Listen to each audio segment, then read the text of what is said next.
So we're live, I guess? Yes. Alright, well, hello everyone. Welcome to Albion. You're Hello. hearing no music. So we're live, I guess? Welcome to the The main main menu. Yes. Exactly. Alright, well, of course, Albion's a pretty story-heavy game, has a lot of lore. So before we get started, let's watch the intro together. And yes, before anyone asks, the game menu just got smaller.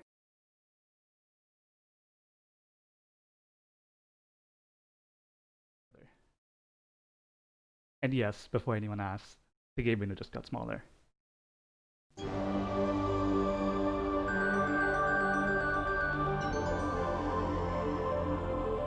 That's it. It's Albion. Beautiful.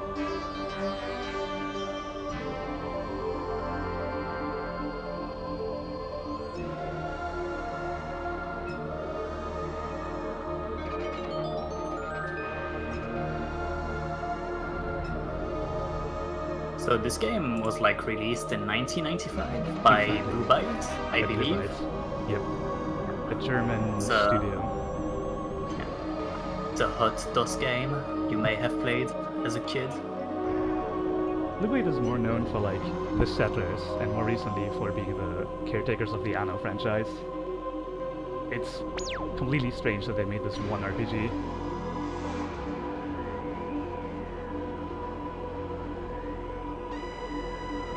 Loving this intro. I'm a big Look fan at of the this LucasArts logo.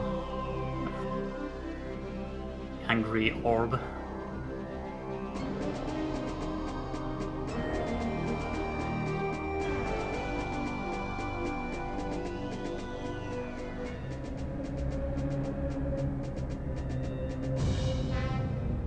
Another one. How long is this? This I've never is very seen this. long. This is the first time I see this intro. I'm discovering with you guys.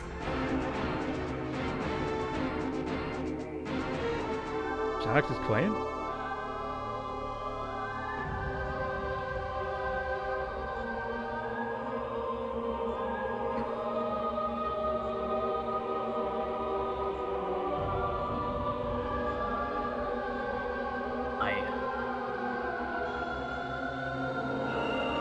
Sure. You sound fun on my end. I mean, I didn't change any audio settings, so.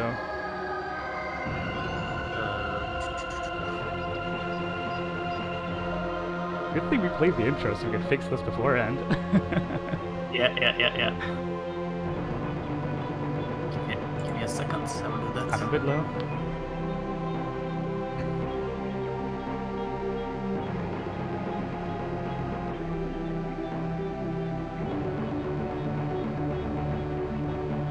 I mean, my mic is actually max right now. Yeah, mine is also maxed. The game is very loud in that particular cutscene. Yeah. Like High Spirits is pointing out. It should be better in game. If you can hear me well right now in this moment of quietness, then we should be fine. Yeah, okay. Alright. Alright. So let's get started. Okay. Not delayed any longer. I'm sure everyone understands what's happening now.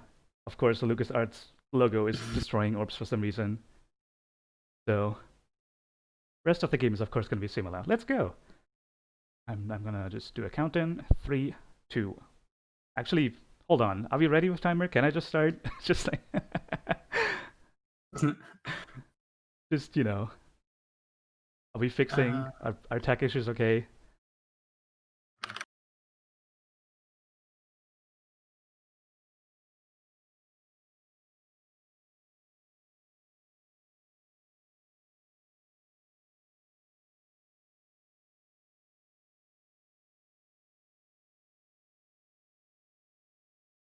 Can I up my mic? I really cannot, honestly. I wouldn't know. I could turn down. I can turn down Shadax, and then Synth could turn up my stream. How would that be?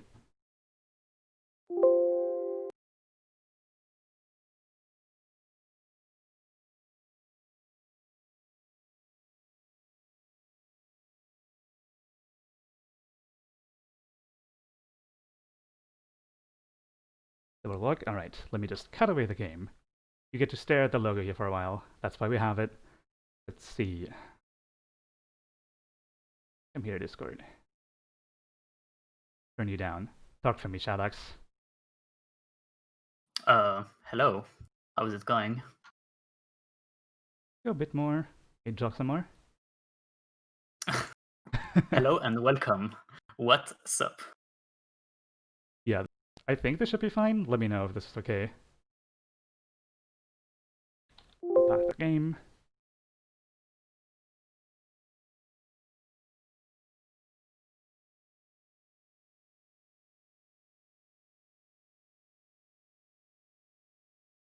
Tech issues, man. Of course.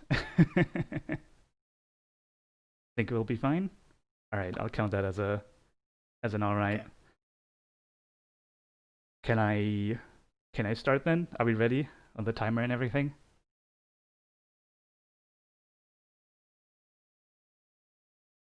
Should be good. All right, let's go. 3, 2, 1, boom. Go. Here we are. This is Tom, Here we our are. boy. Yeah, so Salz is playing as Tom here, and the game is taking place in like 2230 or something. Yeah, around that. And Tom is like a shuttle pilot, and we are right now in the Toronto, which is like mining colony ship. Exactly. And the goal is gonna be to basically land the mining like the Toronto itself. No, on we're the not flying the Toronto itself. We're just flying an exploratory vessel. We gotta find Right, yeah. we gotta find a spot to land. That's our job as shuttle pilot. We would be accompanied by Inspector Beagle, the government inspector here on board, to make sure this capitalist mining corporation is not doing evil stuff. But he seems to have died last night. Very unfortunate. Instead, we're going to be bringing Rainer Hofstedt along, a scientist and also a government-assigned person. For now, though, let's put in a number with a scroll bar, because it's the future. Best way to put to input the Exactly. code. And let's go fast. So this game... Yeah, so Ooh, yeah. missed one. This game No, it's partially fine, takes like- place in 3D, like you can see. These segments are very fast-paced. If you can't keep up, don't worry, that's pretty normal. I can't keep up. Let's be staring at this bolt for a while. There's a Roomba. Hello, Roomba. Hit that switch right there. We back out. Hello again, Roomba. Get through here. This corner. I love Roombat. They're so good. Flip another switch. There's a lot of manipping in this game if you're paying attention to the menu text. It's just, that's a sign of a good speed game. Ooh, way overshot that one. Let's go. And here we are in the comm room. This is where Inspector Beagle died last night. This huge explosion. We're gonna use our long hands. Look at this console. We find a gun. Pretty strange, because Beagle wasn't supposed to carry a gun. In fact, no civilian should be. And of course we want to keep the gun, so we're going to go back downstairs. If we just walked out the front door, the security forces will confiscate our guns, so we're going to put it down here. Now we just got to do a bit of running around to get the gun from the other side. Walk through that chair for some reason. Here's the security guards. And they search us. They don't care that we're carrying bullets, but I promise they will catch us. Get a gun. Salzkorn mentioned like long hands, and what he meant by that is, so the way you can interact with stuff in this game is based on a certain range, like of squares around the character Salz is controlling. But that range is like normally fixed and generally fairly short. So by taking advantage of how the camera works in this game, Salz will be able to like reach further than what he's supposed to, allowing him to pick stuff that he would normally not be able to, just like the gun he got earlier. Exactly. All of that applies to the 2D segments, so once we're out of here, we can back this up a bit with, some visuals. It's gonna be pretty easy to spot once you know what to look for.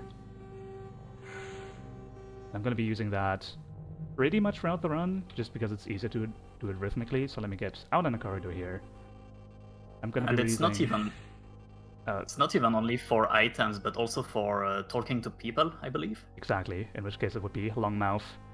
So Long right here, mouth. you can see that the character is kind of behind Tom. I'm going to now release on my movement button and hold right mouse button. You can see I can reach very far forward and not very far behind Tom.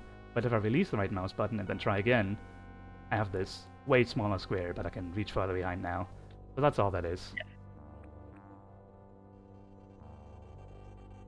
Gotta make Great sure tech. not to talk to Reiner Albion here. tech.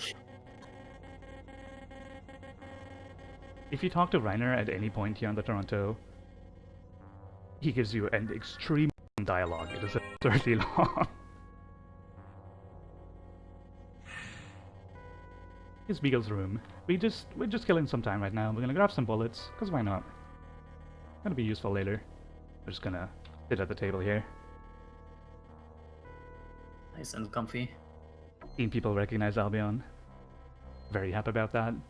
This is actually the game that like got me into sci-fi. So I'm very happy to like be representing something I love like this.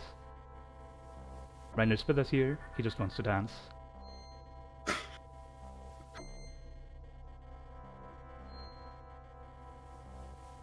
At any moment now. We're waiting a total of 30 seconds here. There we go. Let's go on the shuttle launch.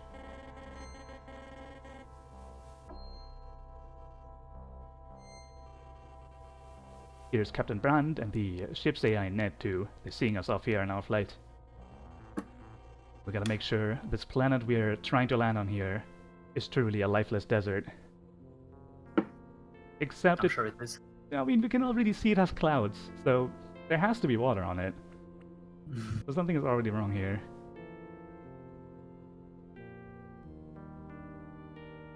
And turns out the shuttle isn't okay either. It's got a bunch of explosions. And now we're on the planet. We did it.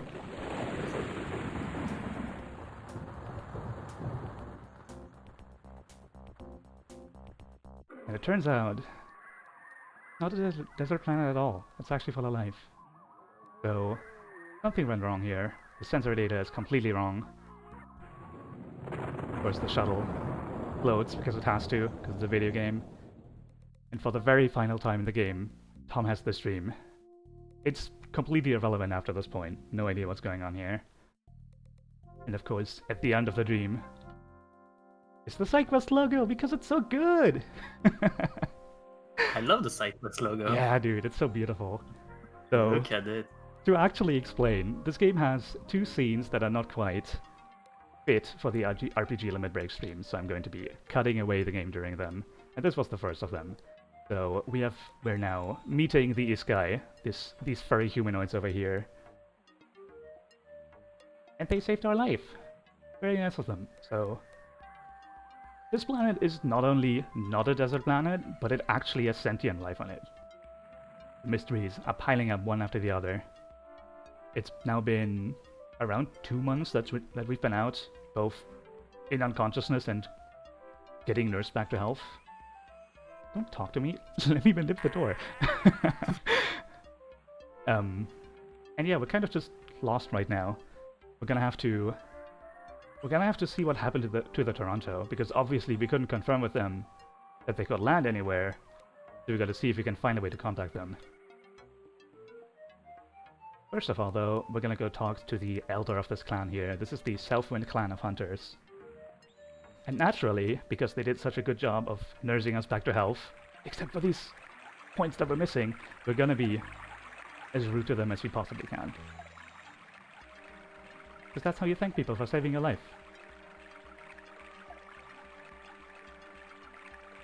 And there we go. Get kicked out of the building, get this checkpoint real quick, and now we're gonna get teleported to the Sebaina of the city of Jirinar. The Sebaina is effectively like the chieftain, the builder, the elder, the mayor, whatever you want to call it. She scolds us a bit and gives us some cash, and now run away. She also gives us a bit of a story trigger. In 2 days, we're going to have a bit of a festival for reasons unrelated to our arrival, and after that we're going to be sent on a journey. We're just going to wait 2 days. And because the Iska can't count, we're gonna wait another 12 hours. And now we're gonna do some stuff. First we get our checkpoint, and now we do some shopping. Gotta get over here, into the shop. We're gonna pay 0 gold pieces for all this trash. So the game asks you for 45, but because we don't have 45, it just takes 0. It's very friendly. And then we're gonna use our long hands to steal this rope. And we actually buy some stuff. We've stolen a bunch. I feel a little guilty, so let's buy some trash. Some torches, a pickaxe, a lockpick. Sure, that sounds good. That's stuff you need for adventuring, I think. And then we just wait around. There we go. Here's the old festival. All these important people all together. This is Akir, head of the G-Fud Guild of Magicians. And here's some dude, and he's got a bow thrower, and there goes Akir. Oh. Dude was playing some darts, killed someone. That's some aggressive darts, yeah. So there's a lot of lore here about like Iskai culture and laws and stuff. TLDR, we are partially held accountable for this murder because we're closest of kin to this human, because we are also human. So we're gonna be joined by Drer here to find the murderer. First of all, we're gonna head to Frill, because Frill has lore for us. There he is, that's Frill. Hi, thanks. We're gonna go search Thanks the city for the streets. lore. And we did it! We found the murderer. He's in the Jikaz magician's home. That's an important distinction. The G-Fud is the guild that just had its head killed, and the Jikaz is the guild we're in right now. This is Sira. She is a member of this guild, and she's also the daughter of Akir. Obviously the now dead person. This here is Fasir, the head of this guild, and he's gonna lead us through this building to make sure there's no murderers hiding out here, because obviously he's not involved. Except, there's the murderer right there. And then, bam! Graphics destroyed. Flashbang! And he's gone.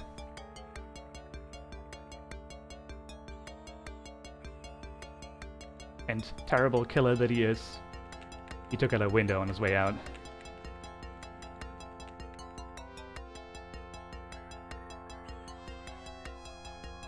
So, a lot of strange drama happening.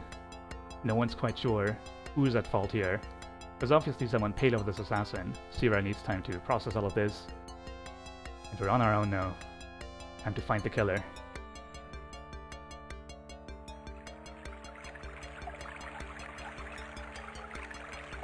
We're gonna be told that he's no longer in the city, so first thing we're gonna do is leave the city.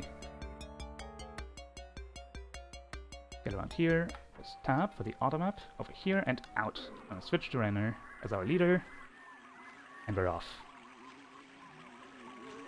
A cool thing Salz was doing there in the town when he opened the map is that he was able to teleport to waypoints, making traveling through town much quicker. Yeah, most of the waypoints you have to physically walk into to unlock them. There's gonna be one town in particular later on where there's just a couple of them unlocked already for no explicit reason. Should I go under this rock because it's solid? In this 2D segment, all I'm really doing is remembering strange geometry, like this rock being solid over this tree. That this is Murder Bridge, but we get no murder today. Under this tree, we run into this Grondir. And I should have saved here, so I'm going to combat glitch and save. My save game name is Lameo. It's completely irrelevant. I missed, that's why I saved. We can afford one miss, that's fine. But if you get two, then Drer's probably Grondir food. Nope, he's dead. Alright, take this meat, because we need it in a moment here, and then we leave this other thing behind. Alright, let's save, because generally 3 transitions in this game have a chance of crashing. Gonna press F1 now. Use a torch, and I'm gonna get Tom to the back row to make sure he doesn't get annihilated in here. And I'm gonna explore another dungeon. Here's BJW. BJW makes that noise and then he leaves us alone. That's all he does. Very friendly guy. Hello, BJW. Ran into some screens here. This is the worst dungeon to walk through, honestly, and in my opinion also to watch. There's a lot of strange pillars on walls, and most of them are solid. We're gonna manipulate this person here. So it starts moving. I'm gonna run through here, get through these things, and run into this light pillar. This is the speed pillar. It increases everyone's speed stat by a very tiny amount. It's gonna be enough for Drer to be able to run from encounters very, very late in the game. Because Drer is actually just absurdly fast as a character. We can get around here. Hello there, some more screens, and I'm gonna look at the floor. Because coming up is the murder mouse segment. See these mouths when they're open? Remember to save. Right. I'm just gonna casually stroll around here. Hello there. Yeah, after the next one, I know. Yeah. Gonna get, of course, parties, enemy parties don't get eaten. It's very rude. There's also these mini murder mouse. These are nicer. They don't devour your entire party. They only take one member, and that's Reiner. There he goes. Okay. I'm saving at the end of this. I'm gonna look back up because it's easier to watch. And now we enter the flesh plant part of this dungeon. We're nearing the end here. Get around here. There we go. Face that way. I'm not gonna save. I don't want to run into those flame pillars. They heal your party. As absurd as that sounds. I'm gonna touch this thing from far away and then I'm gonna shoot it. Tom is now intoxicated. He's going to be intoxicated for the rest of the run. And he hit a shot. Nice. And now we kill the building. I'm gonna interact with that corpse you can't see to grab this dagger. I'm gonna move forward a bit and interact with this trash to grab this bolt thrower. Okay. And now we just back out of the building. The way out is a lot easier because the building's dead. This despawns all the encounters, closes all the murder mouths, stuff like that. It's very nice, and I just need to find my way through all these terrible pillars. We're here. There we go. Come on. Around here. Here it is. Here, this used to be the rainbow mushroom room. Here was the first skin we encountered before, and we're coming up right here on the former home of the BJWs. They're now all dead. I'm sorry, BJW. Alright, I'm gonna switch to Dur. Once again, we pass Murder Bridge. No murder today! Wow, okay. So, if you're wondering why that bridge is Murder Bridge, don't worry. It doesn't matter today. I'm gonna switch back to Tom, because Tom has all our stuff. It's a bridge that murders people. Exactly. Sometimes. On a more serious note, though, every step on that bridge has a chance to trigger a trap that damages whatever party member is currently leading the party. And if Tom had gotten hit twice from the murder bridge, he would die. I think even one high damage roll would kill him. Very terrible stuff. Alright, let's save here. This is a transition that tends to cause very funny crashes. So today we don't have a mini-map. That was the error, dude. Oh, I'm glad that happened. I'm gonna use our long hands to steal this thing and also that thing. Oh, oops, there we go. And then we're not gonna sell to this person. Yes, there is an automap. We're gonna get, that was the last dude in the city. Gonna ask this person about wares. Gonna sell to this person because they give us slightly better prices. And now all this trash we got for free, that we definitely didn't steal, don't worry. We're gonna sell all of this. Gonna end up with about 1,000 gold. That's gonna finance the first half of the run.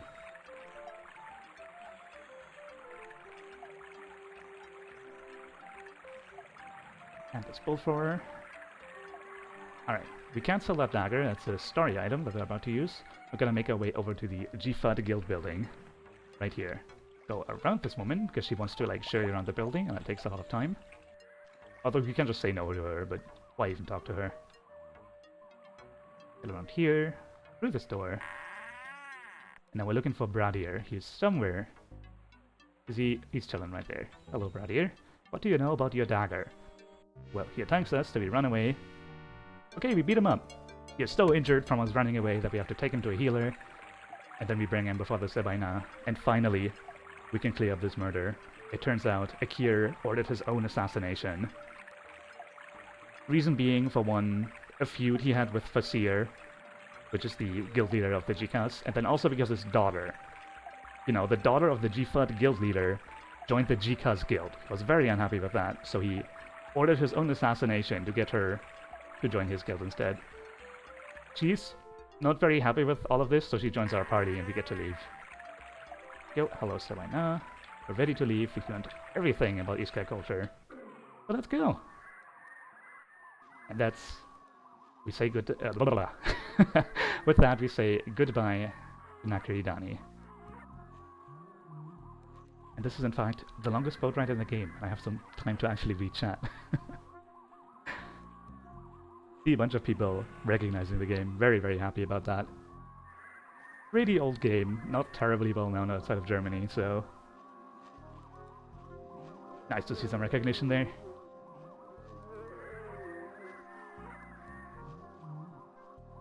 Any day now, gonna reach the border of the map. There Do you know about how much time like passes when you're traveling with the ship? I have no idea. It doesn't say it. I think it just says like several days or something like that. I don't know. Okay. So here we are on Gratogel. Reiner immediately recognizes that these huts are of Celtic design, which is, of course, very strange. It seems there's already humans living on Albion, even though we traveled at like faster than light speed for like several years to get here. These dudes are just chilling. Very strange. Spoilers, we're not gonna learn anything about the Toronto here, so we're going to just immediately try to move on. And in order to do that, we need permission from the chieftain of the village we just walked through. But he just wants a strength amulet, so we just go get that. I'm gonna be walking over to the druids.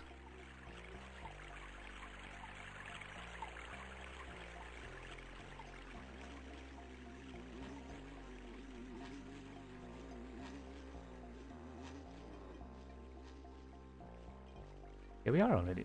I'm gonna save here because this cutscene has a funny crash that I really don't want to happen. Hello, insect. These are the druids. They have good music.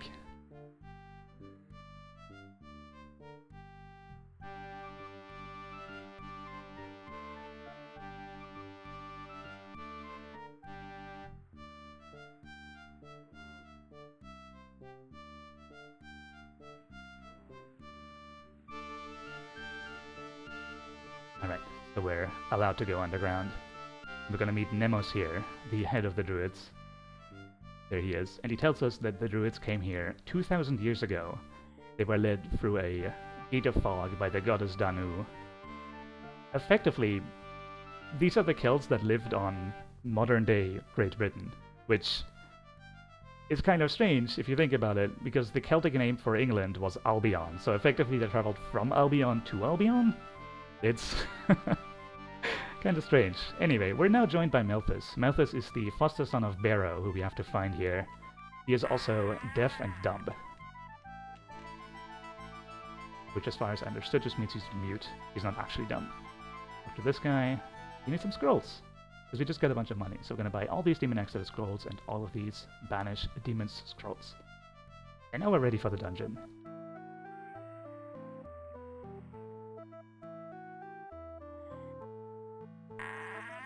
Here it is. So now we're introduced to the concept of buckets to carry water, but I've been to school and I learned that there's a really nice container for water, and it's the human body. And we have a lot of those. We even have some like Isekai, throw them into the mix.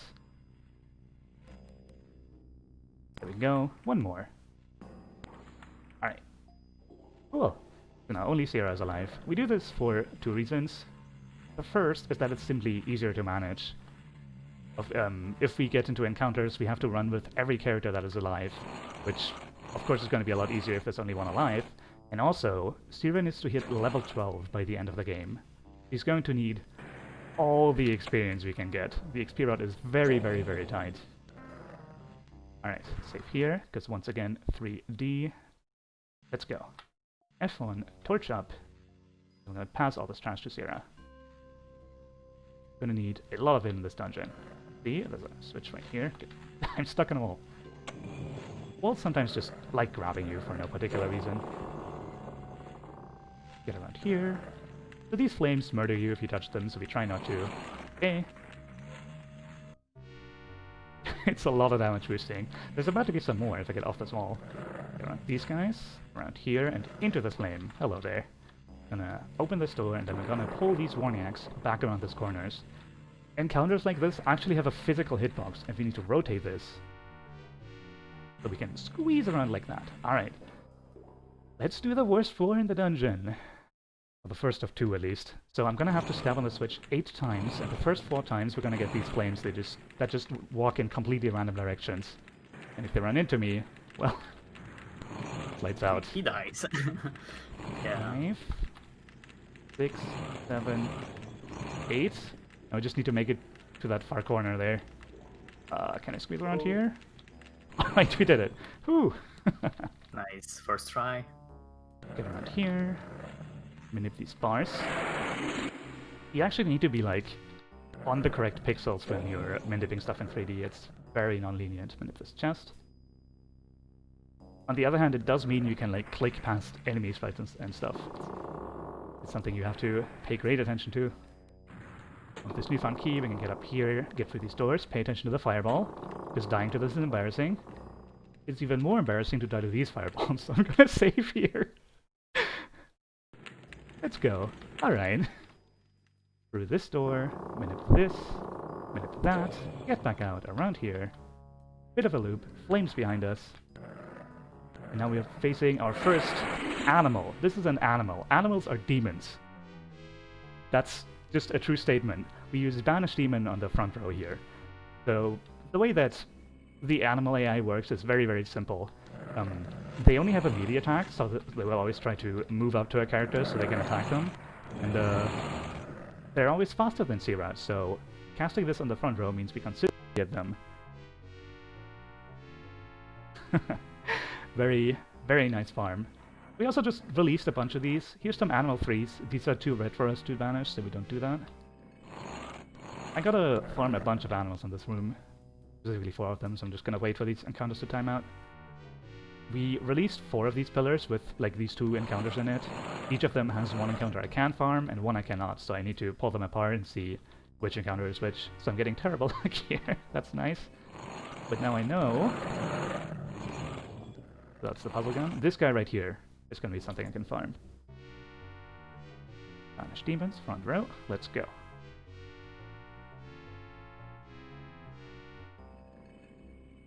Let's back up into this encounter. Oh, okay, this is a nice one. These 2 are right on top of each other, so it would be a pain to try and pull them apart. I'm gonna get into another encounter here, because winning at combat doesn't get you iframes. Really? You stacked? I think it should be this one. No, it's not. Alright, let's get around here. Let's hope I can actually hit this guy. Sometimes the hitboxes don't play very nicely. Alright. We should hit level 8 here. And that should be my notification that I'm ready to go. Yep, let's back out, get around here. Continuing on to the next floor. Next floor is the Idiot Shack. If you're an idiot, you run into this fireball. That one right there. Instead, you have to stay calm. Alright. Living twice right after each other. This is the tightest cycle in the game. It always looks easy when I make it first try, but it scares me every time. Switch there, get closer. Okay. And then there's another flame up ahead. So I'm going to press F4, and then I'm going to use a potion on Sira so that she has enough health to tank this flame. There we go. More pickaxe. Come on. More pickaxe. Switch right here. Back out just a little bit. I'm stuck on walls. Here for this door. Hit that glitch. Okay. This is the second bad room in this dungeon. We're going to need to encounter exactly 1 enemy with a like strangely tiny hitbox. It's just... it's those spheres right there. This actually is looking like an amazing setup. I might be able to just get this first try. There we go. Okay, I'm going to do the combat save glitch by pressing escape and saving. It's a very difficult glitch. I should also heal up. I should have done that before saving, but whatever. Let's just get this first try, alright? We're going to use Banish Demons, or Demon Exodus specifically, and hope they don't do this. If they cast Boasting, Sierra's turn is interrupted, and she tries to start running away, which obviously results in us not being able to do anything. So we get to reload. And then the game continues for 1 frame, we get the same encounter, and try again! There we go. They give us 3 movements. Movement is the fastest animation they can give us, so second try is very respectable.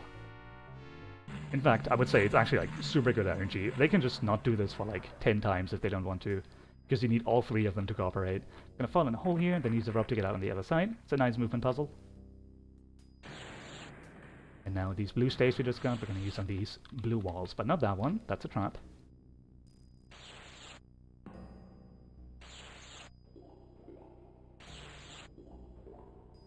There we go, and now we have 1 more floor left, and 1 more enemy to farm.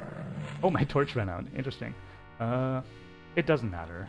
We're right at the end of the dungeon, I'm just gonna jam myself in this corner. You can see the door right there, but I need to farm these spheres. So these spheres no longer pose a threat. There we go, they casted Boasting again, but Sierra getting level 9 off of the last fight causes her to be resistant to Boasting now. I'm gonna quickly turn around and click that. When you're holding down right mouse button, the game pauses completely, so enemies can't encounter you or anything like that. And we now did it. We found Barrow. And we don't have to backtrack out of the dungeon. We just take him out.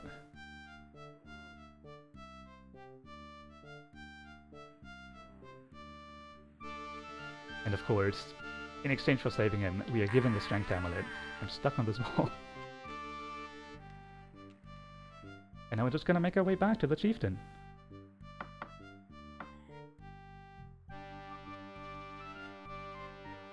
But before that, as I'm getting out here, we need to rest. I need to cut away the game. Once again, there's some mature content that I can't show. You're not missing anything important. Melthus and Sierra fall in love here. Which, actually, hold on, that's important. Never mind. And then the party rests till dawn. There you go, nothing happened.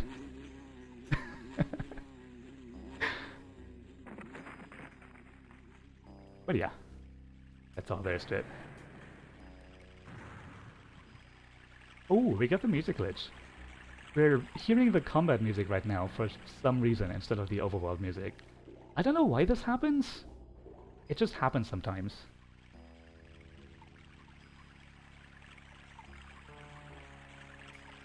It makes this walk strangely dramatic.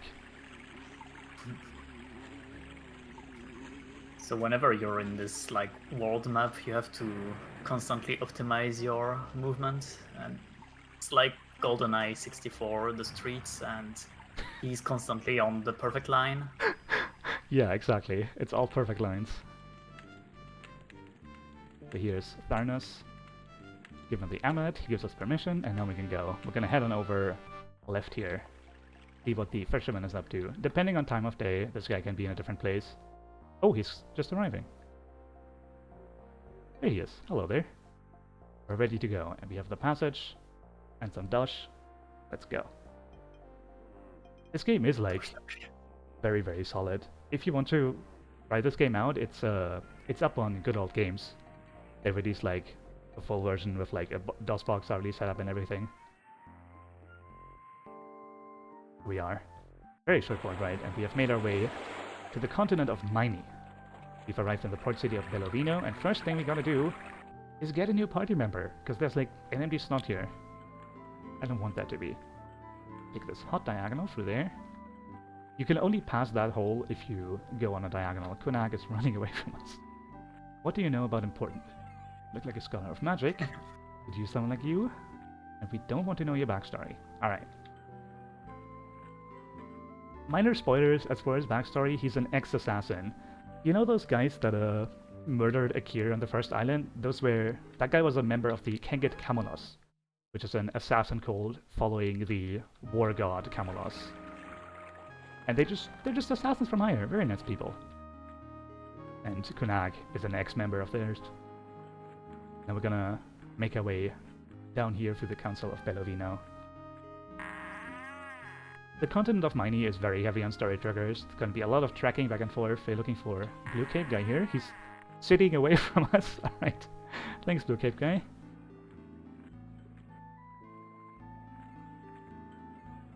You can see right there that NPC was aggressively sitting down. Something about the AI is just like, it just gets completely excited when it gets close to chairs. I don't know what's wrong with it.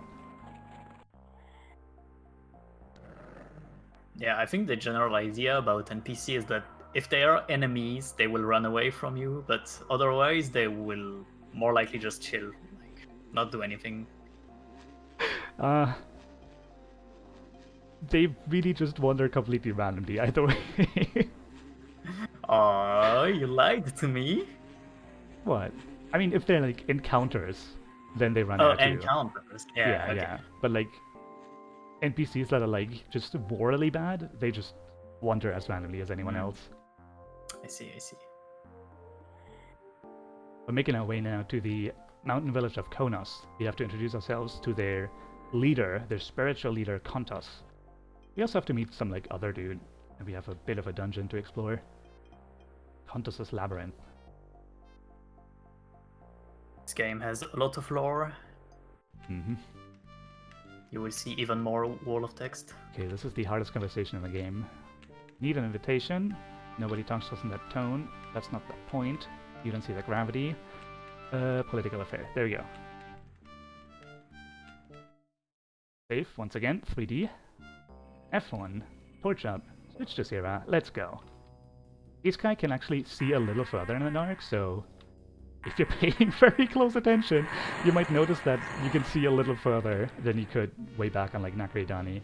But we have a lot of party members, and I don't like that.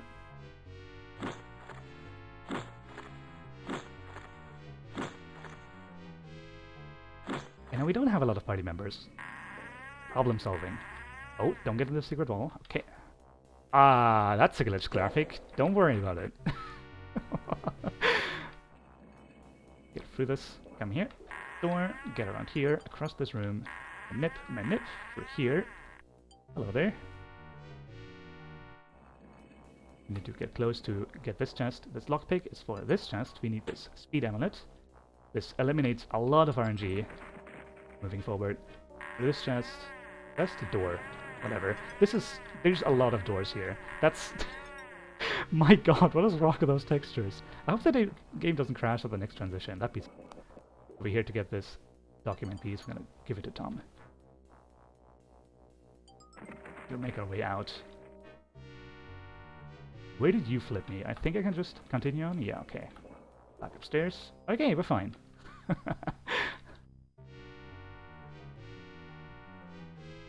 We're back on the first floor. Where did I get stuck? Whatever. Now, instead of going right to get out of the dungeon, I missed the door. Where is it? What the heck? Here it is. I'm gonna take a left. And here's Kontos. Gonna use our long mouth to talk to him. Never mind, he's running away as far as he humanly can. That's how you can tell he's evil. But he's like busy and stuff, so I don't want to bother him.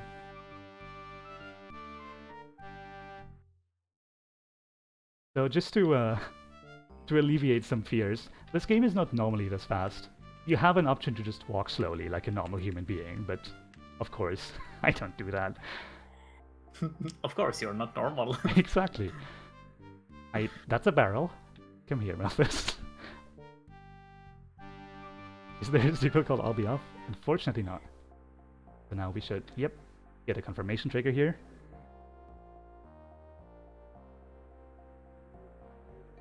So, to explain a bit about Insect, can you not? Alright.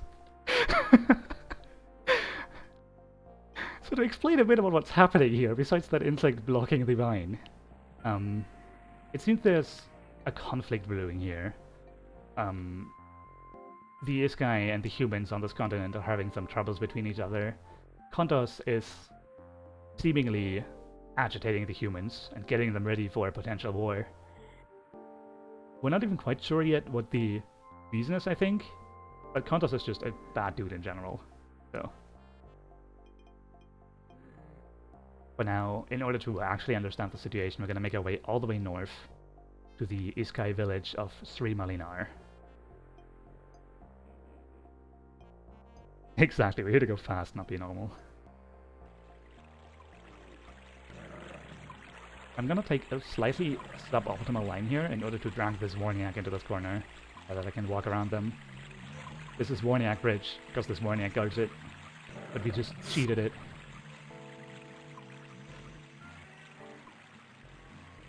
Make sure the Scrin doesn't run into me. This guy just runs sometimes. There's another one here. And here we are already. Hope you're enjoying these strengths, because you're gonna see them like 3 more times. Okay, get this checkpoint. Get around here. We need to hit this waypoint and get in here. Look for this guy. Rumors. Whatever.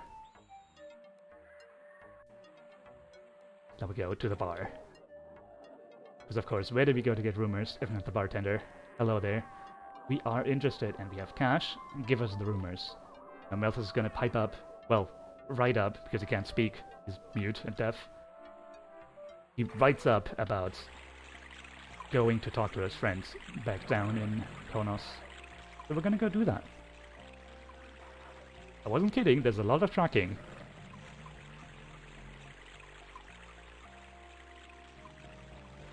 At this point, if we paid attention to the rumors, we would hear that someone has supposedly been summoning demons at the Ichigai shrine to their goddess. Don't load, safe, okay. And we're going to find out that that's Kontos, but for now the Ichigai are just generally blaming the humans, and of course the humans are getting defensive. Yes, this is a DOS game.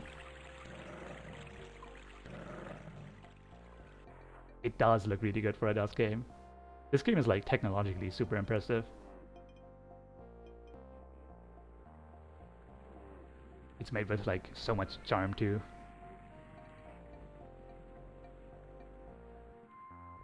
Unfortunately, the sound balancing is kind of just very terrible, so all the music is really quiet.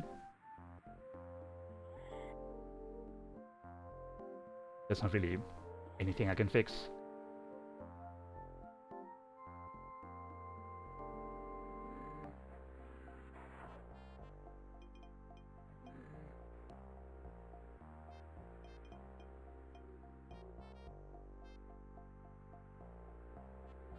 And here we are.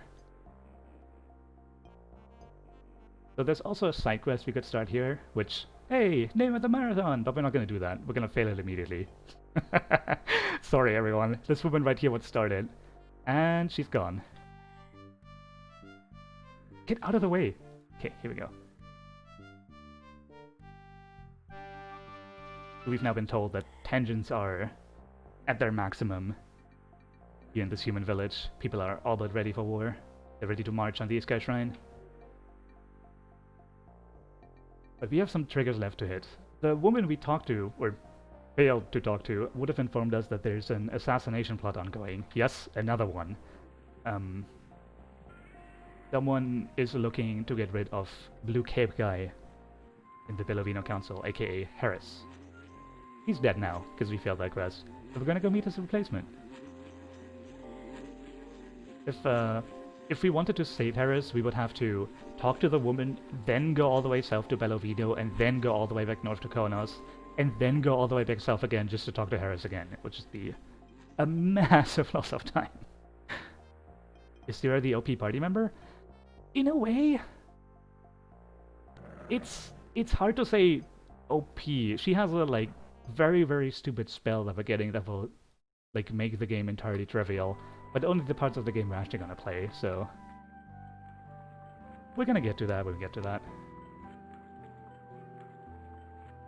So once again, the Bellovino Council, and of course, once again, we have to go all the way to the bottom of it. We're looking for a red hair guy. There he is. Alright, cool. We met him. So, lore-wise, Harris would be a supporter of the Ichigai or a sympathizer, so he wouldn't be a big fan of Kontos starting a war. However, red hair guy right there is an ally of Kontos, and he will convince the council to have Bellovino support Kontos.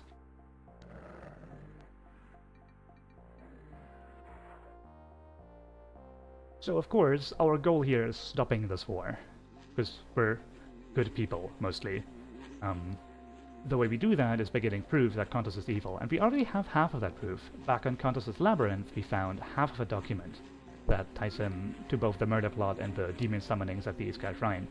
We're missing the other half of the document now. And where would it be except all the way back north in Sri Balinar? So that's where we're gonna go now.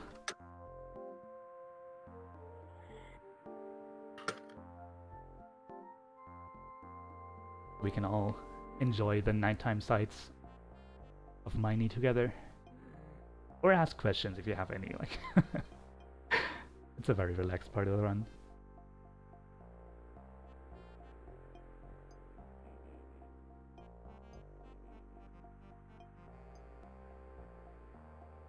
One thing I've Would noted... you No, yeah, I was gonna ask, would you consider this game as your favorite DOS game? I'm not experienced with many DOS games, so yes. Okay, okay.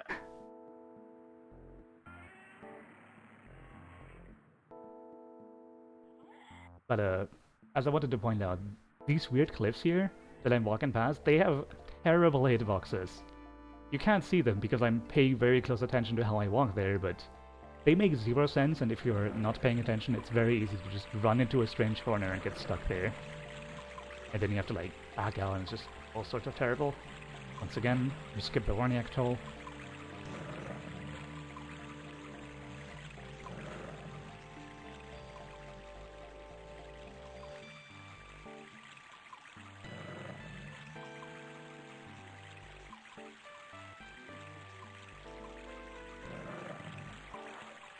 And here we are, in Sri Malinar. Once more, saving. Okay, I forgot the in checkpoint. That's unfortunate. Let me just get around here. No, that's overshotting it. Here, okay. I didn't get it again. I have to get it on the way out now. I should have done that last time, but I forgot. Alright, hello there. Tell me about the evidence. And he just gives it to us. Very nice person. And I'm gonna quickly make sure to go forward. Point has been marked. Everything's fine. Now I'm gonna press F1, bring up Tom's inventory. We're gonna use this document and fuse it back together, because that's how paper works. And now finally, with proof in hand, we can make our way to the Sky Shrine. And coincidentally, it's about halfway between Sri Malinar and Konos, so... we're going to be tracking a very similar way. More perfect lines. Oh yeah, that's a good time to mention it, because coming up is the longest diagonal in the video game. I'm ready. It's so good. Right here. And bam! I love this thing. It's so good. Cliff coming up, but no. Narrow dodge. Hell yeah. There's some Crondiers. Hey, there it is. He's just chilling. And there it ends. That's it. The longest diagonal. I love this thing so much. For no real reason. Anyway, we're coming up on the shrine now. And of course, like I said, there have been demons summoned at the shrine. And we have a bunch of scrolls, you know? We're banishing demons. So there you go. We also need a bunch of, like, all the XP at the shrine. So it's very convenient that Kontos did this. Also, because Kontos is such a nice person, he donated to us the speed amulet back in his dungeon. We merely had to give him a lockpick in exchange, which, you know, fair trade. It leads to Sierra being faster than all of these spheres, and removing... nice lag! removing all RNG from this grind. We're gonna be killing all but 2 encounters at the shrine here, and then we're done with leveling for the game.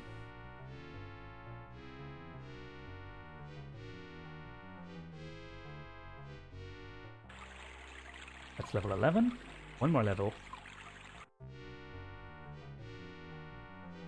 So there are 2 encounters here that we cannot farm, because they contain a bunch of enemies besides spheres. It's this guy right there, and then a guy in the top left corner here. That guy. I'm just gonna stand here and let these guys walk into me.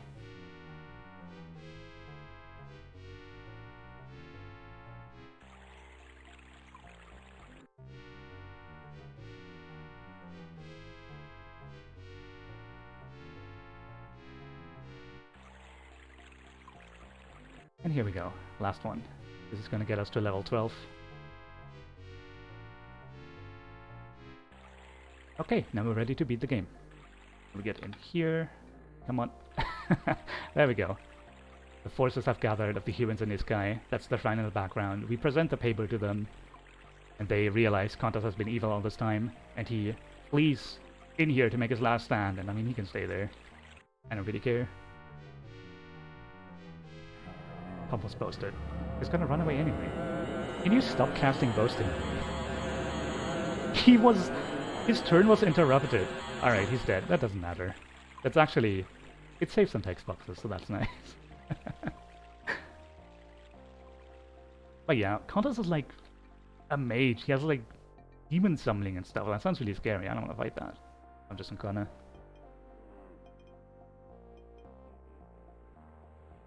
Now we're gonna make our way back down south to Belovino. So many names in this game. Down there is an old acquaintance, Brill, from back on Nakiridani. He's waiting for us. And he tells us that he actually has some information to share regarding the Toronto, but Lyra refuses to leave with Frill to get that information until we've cleared up the situation here, because she's now in love with the humans, so she cares about the, like, Isekai-human relations.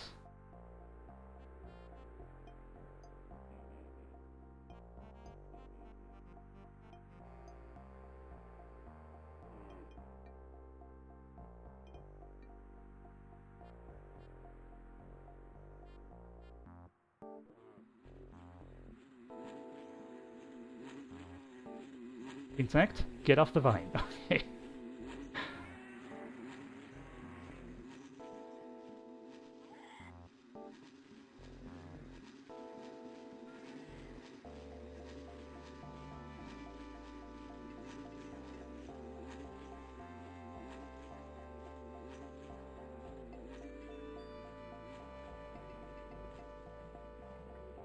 Almost there now.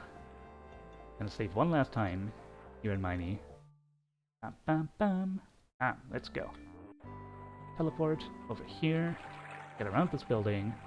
Ooh, everyone's getting tired. That's okay. Well, that's what happens when you don't rest for a long time. Here's Frill. We're gonna let him run into us for now, because we need to get through this dialogue. And then we actually talk to him. We are ready to go. Let's go. And then Sierra and Melthus pipe up. They're like, yo, actually we want to stay behind, because we want to figure out the whole love situation and stuff, and we just need that rations and that key, and then we can leave the rest of their stuff. And off we go. And this is actually the coolest boat in the game. It goes backwards. Magical. Here we are. Albion magic.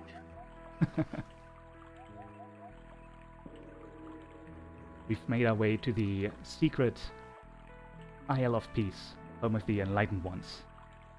The Enlightened Ones are a mixed group of scholars of humans and Isekai. They study the secrets of their shared goddess. The Isekai simply call her goddess, the humans call her Danu. The common name they have for them is, and I need to be careful here, Ani Mebona. Alright? Emphasis on the me. Ani Mebona. You can try typing it in chat. It looks rather inappropriate. It's Ani Mebona, okay? Just so we're clear. Why does Roger Wilke have a sick face? He's intoxicated. He has been since the first continent, and he will be until the rest of the run.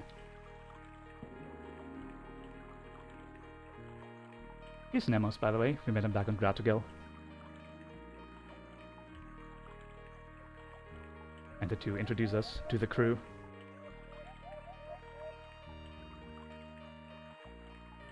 Well, one thing I can mention, I guess, since I haven't done it before, the way that you skip text in this game is very nice. You hold a direction, and that's all you do. I'm literally just holding up right now, and the game plays itself. Oh yeah, here's Harriet. She's gonna accompany us now. The Enlightened Ones share with us that they have seen the Toronto over on the continent of Omajo. We're gonna head there. The Enlightened Ones have some doubts regarding what's happening here. They believe that potentially the Toronto was sent by Ani Mebona's evil brother, Ani Menkna. But, you know, we came with the same ship, so we're kind of hesitant to just accept that all our friends are evil. But we're gonna see what's up first.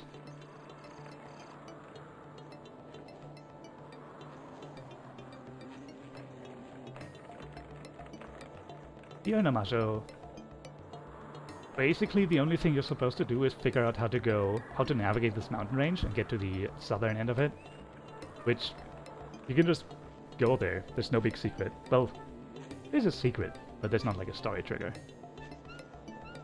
But of course, if you just know the secret, you can just go there. This is the part that's pretty easy to figure out. You have to go behind this rock. But then here it gets a little crazier. This thing right here, you have to squeeze through. Under the plant. Back over this thing, and then this here is actually a door. There you go. And I'm gonna save the game. And I'm gonna try to do this cave blind, because it's very, very short. And I mean, not completely blind, you know, I can see right in front of me. Okay. So I saw that encounter right in front of me, so I know I'm on the right track. The encounter order here is going to be one Rinri, then a bunch of Rinris, and then only one Rinri at the end. Here we go, this is the group, so I still saw them in front of me, still on the right track. So I might even be able to skip the last one. Like that, perfect. And we've made it. And the Toronto apparently has already spotted us. They're sending out a shuttle for us. Very nice people, if you ask me. We don't have to, like, walk all the rest of the way to their installation. Someone's like, yo, get on the shuttle! But there's no one on the shuttle, and then gas fills the shuttle, and there goes Tom. I'm sure it's fine. And the party does absolutely literally nothing. Very heroically.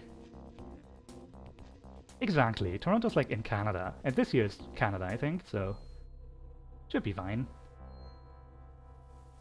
Tom, barely awake from this gas, is now dragged before the crew. He is Captain Brand, the ship's AI Ned, our old friend Joe, who we didn't talk to, and our girlfriend Christine. And Tom claims that the planet is full of life, but they claim in response that we are hallucinating. And they're actually not wrong.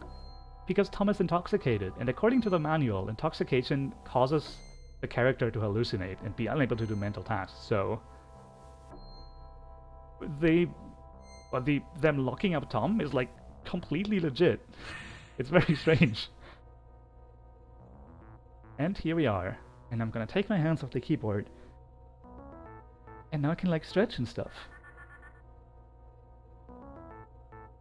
Because we're just waiting here for 3 minutes for our friend Joe to bail us out of prison.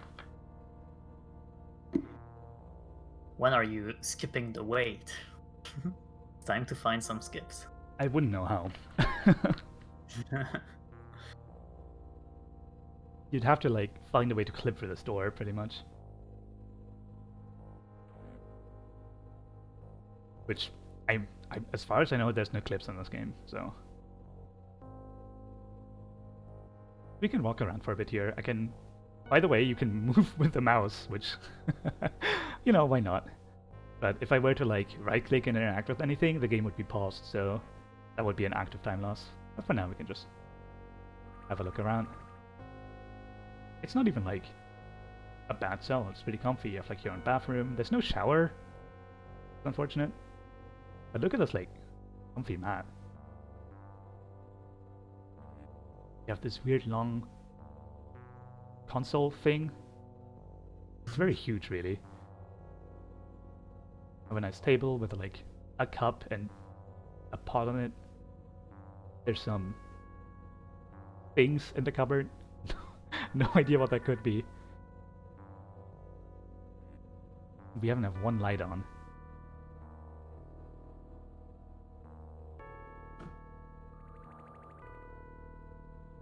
Go back to the door. I want to get out of here.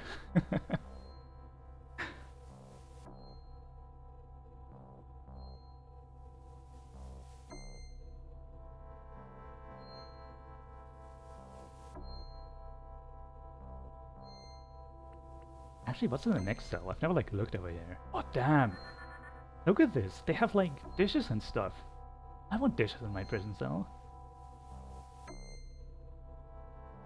They have a like double-seater? I don't think we have that. No, we just have 2 single seats. This is unfair as heck. You have the big bed though. Maybe they don't have that. I think they have it. You can see like the console next to the bed all the way over there. Oh, maybe. Yeah, you might be right.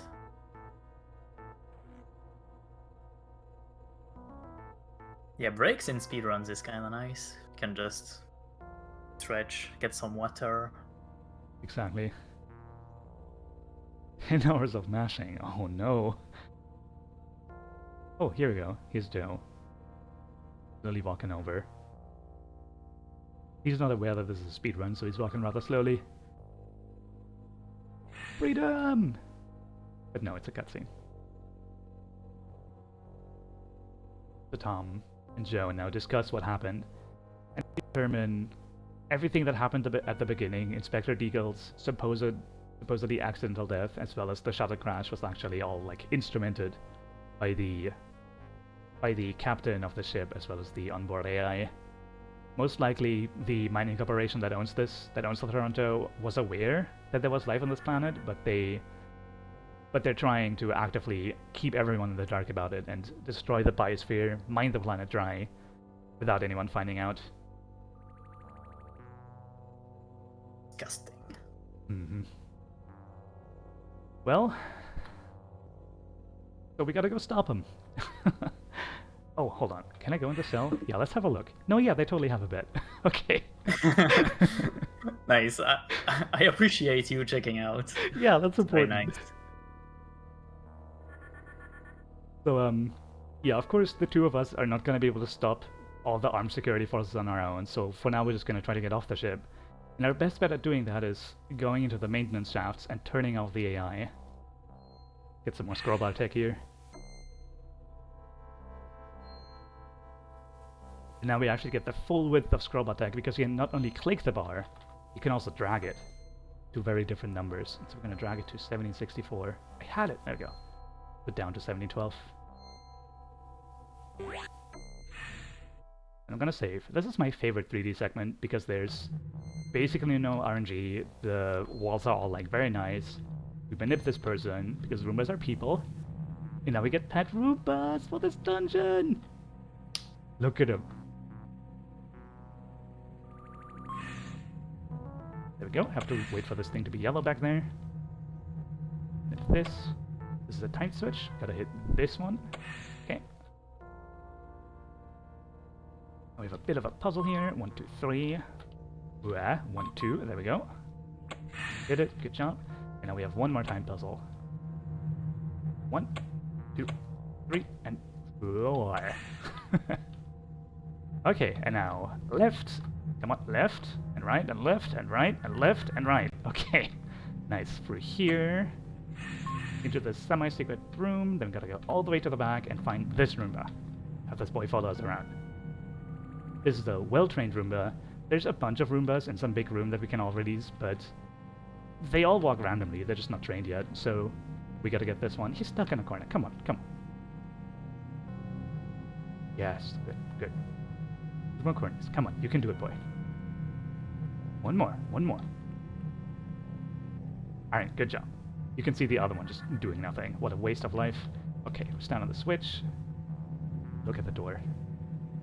There we go. And we just let the Roomba do all the work.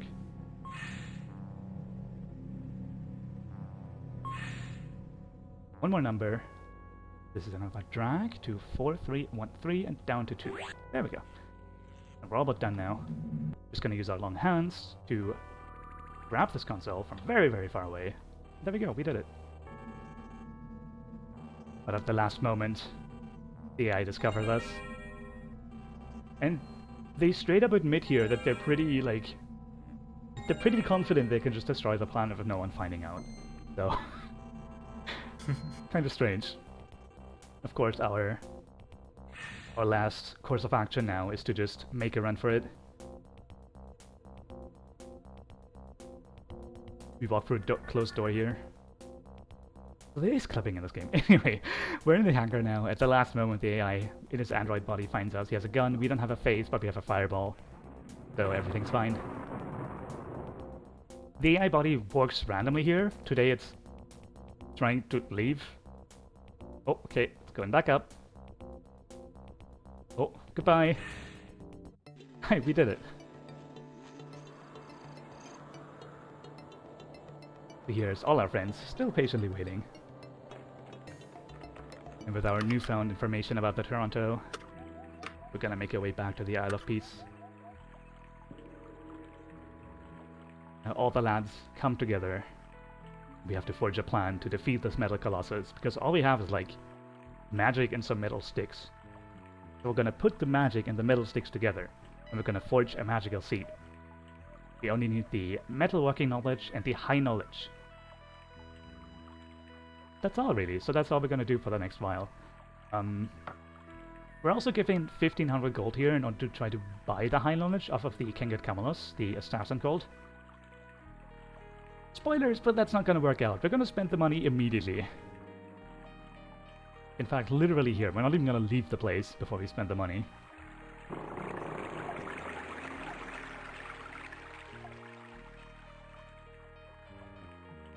Get to enjoy a bit of the Isle of Peace music.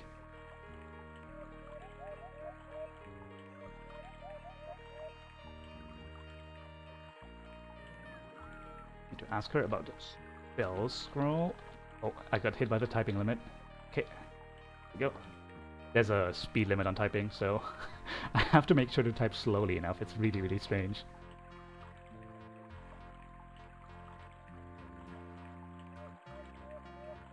So we just bought 5 Goddesses Wrath Scrolls. Those aren't going to be important until like 30 minutes from now, so we're going to get to them when they're actually needed. Our first course of action, though, is going to be getting the metal walking knowledge rather than the high knowledge. The metal walking knowledge is held by the people of Umajo, specifically the town that we want to buy, Umajo Kenta. We go back. Once again, we wiggle at the end here, dodge some geometry. That was nice. And now we're actually going to go into this huge city instead of just walking by it. And coincidentally, after the best part of the run, in my opinion, we get the pretty much objectively worst part. Let's go. First of all, we're gonna head to the Equipment Maker Guild here. We gotta watch out for the NPC that sometimes spawn here that wants to run into you and complain that you ran into him. Very nice person. Now we're looking for Merger. There he is. Hello, Merger. We need to ask Merger about his key, but Merger doesn't want to give us his key, so we gotta go talk to Zabeno. Make sure not to run into the chair or that pot. Okay. Through the door. Come on. There we go.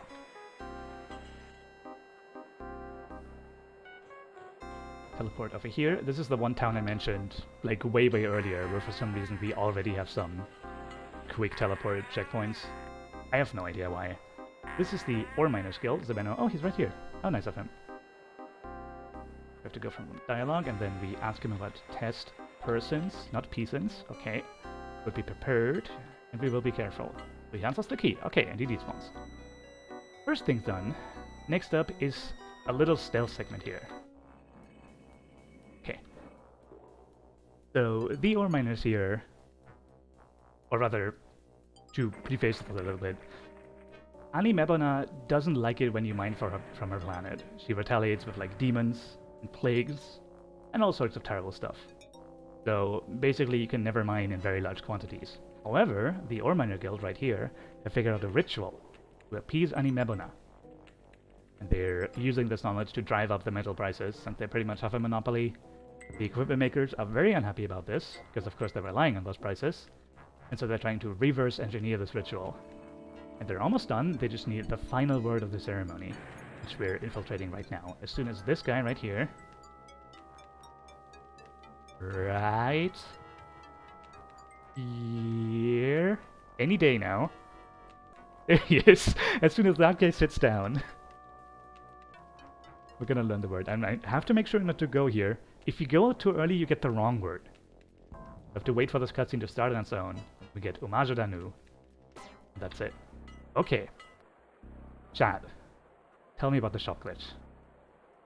Yes, so now Salzkorn is gonna buy something, and he's gonna do a glitch for that. So the way it's gonna work is Salz is gonna give all his money to Drur, and then he will give 0.1 gold to everyone else, and then he will proceed to buy what he needs, which is the luck chain. And the way the game works when it comes to buying stuff is it will divide the price of the item by the amount of party members that have any gold. So if anyone can't pay their respective part, they will just pay what they have with what they have, which in this case is 0.1 gold, and the remainder is forgotten by the game. So it's very nice for this setup of 4 characters. Salzkorn is essentially paying 1/4 of the price plus 0.3 gold, basically. And I hope he actually equipped the luck chain. Yeah, I did. You did. What Very am I doing? nice. I have to ask this man about Kosoto. Okay. There we go. We've now hit all the story triggers we need to get the metalworking knowledge. We have the key to the Equipment Maker Workshop. We have something to trade with, because Kosoto is going to give it for free. And then we have permission from the Elder to actually ask for it. We're going to wait 19 hours in front of this dungeon. The bad NPC spawned here. Don't let him run into us. And now we get the worst dungeon in the entire video game. This dungeon is just terrible. It has this music that you're hearing right now, this just do, that's the entire song. It goes on for 2 minutes, and then it loops. We're gonna hear it like 15 billion times or something. This dungeon is nothing but like long corridors. And that's actually it, long corridors. That's the occasional puzzle that we have to do. There's a bunch of glitches. There's some very, very bad glitches that can just ruin my life. But there's also... Anger alert. Anger alert. There's also one of the few sequence breaks in this game, actually. It's kind of strange. You're supposed to get a hammer to knock down some spikes, like this line of spikes along the wall, but instead we're going to use our very, very long hands to just skip that. Gotta wait here for this warning to come down. And again, if you weren't here before at the start of the game, long hands just means you can reach very, very far away by making use of how the camera scrolls when you're moving, because it actually like lags a bit behind the character. You just have to wait on this guy. Let me hold on. I grabbed the key, right? Yeah, I did. There's a lockpick in that chest, and I'm always scared to accidentally take the lockpick. So now that we made it to the bottom left corner of the dungeon, we gotta go all the way back to the start, because it's a good dungeon.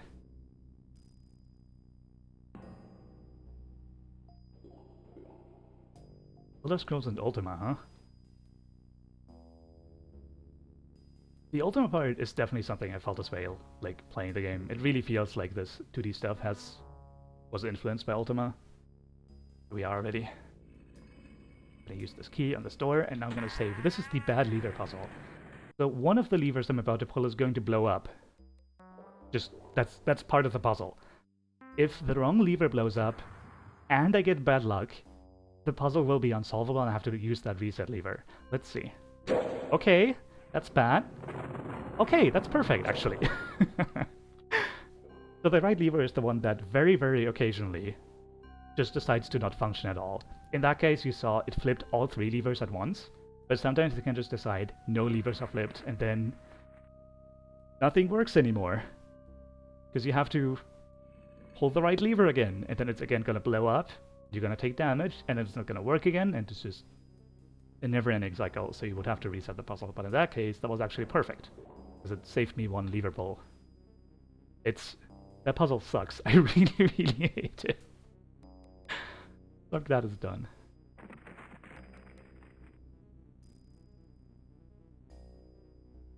We're coming up now on the central room. It's not the central room for any big reason, it's just the central room, because it's in the center. There's a lot of warnings here. These warnings are all bugged, and hopefully I don't have to explain why. I'm gonna have to pass through the room. Can you tell us why? I'm kidding. Keep going. Short version is they have like a missing dialogue component, and they don't correctly like apply iframes after combat. Anyway, I have to use recuperation here with Harriet.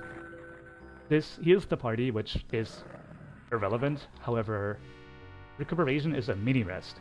You might have seen back on Miney that there was like a pop-up, everyone's getting tired, because this game has a tiredness system. The longer you wander without resting, the more tired your party gets. Eventually you start getting those pop-ups, which, you know, each wastes time, and if you wait even longer, you start getting like bad status effects and stuff. It's a very, very bad affair. And casting Recuperation right there lets us go through the dungeon without having to rest before or after it. Very convenient. You can't rest indefinitely either with that. Oh god, please leave me alone. Okay, so first leave me alone. I think this is the right key? Yeah. If I touch any of these, bad things happen. Sometimes if they touch me, good things happen. I just... Oh boy, so that was one encounter. Okay!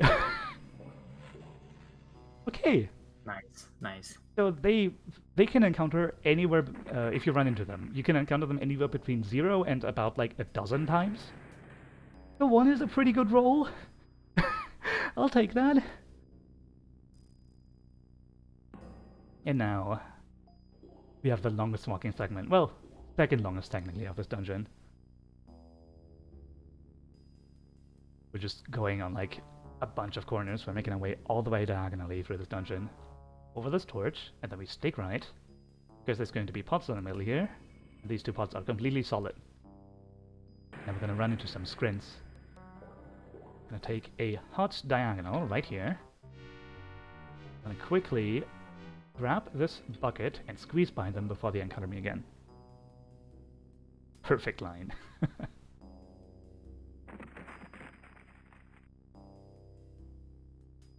So, something I haven't really mentioned yet is there is a bit of like daytime manipulation happening throughout the run. Of course, like way back on Nakuhidani, we waited 12 hours on top of 2 days, which of course doesn't affect like daytime. Then on Gradagal we had a rest, and then before this dungeon we waited exactly 19 hours. There's a couple of spots in this game that daytime matters. This is the most important one, because we have to hit a specific 3-hour window. Because we are coming up on the laziest lever in potentially all of gaming. Right here in this room. Just the golden key to get in here.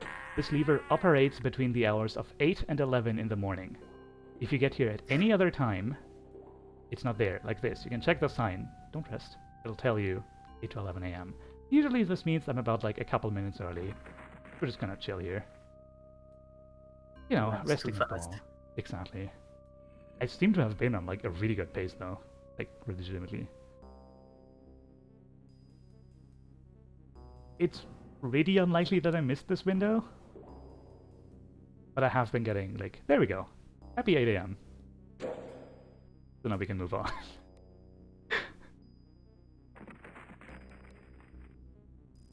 Will that bucket be used to clip for walls? No. This is not Skyrim.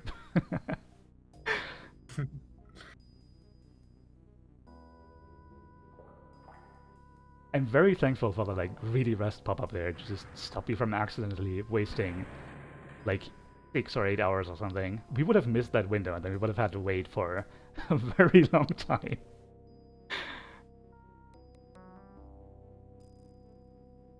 Now we just have to hit Actually, one more. I remember your first playthrough where, like, I think you entered that room, and then the lever, like, disappeared just as you were about to click it or something. Yeah, I walked in the room, I was like, why is there nothing in here? Then I looked at the sign, it said 8 to 11. I was like, what? And then the lever disappeared.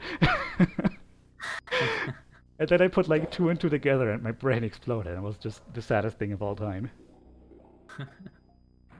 That's pretty good.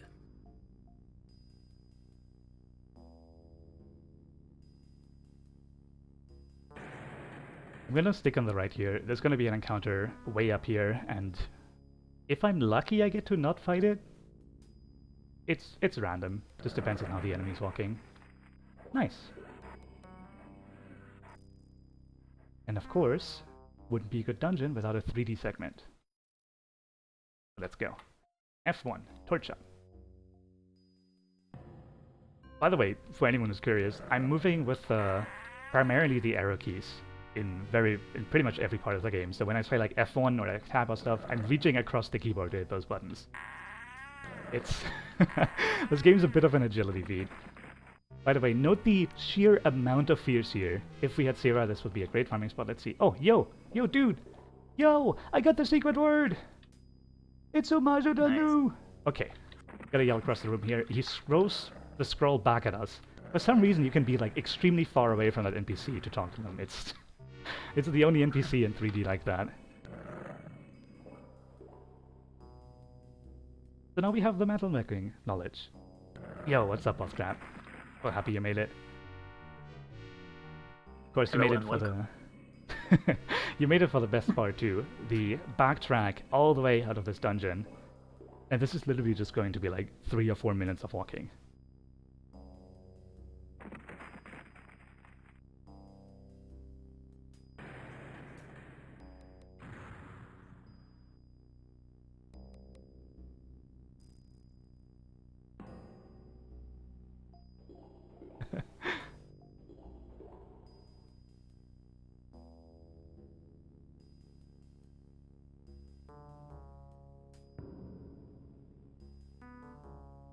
If you have any donations.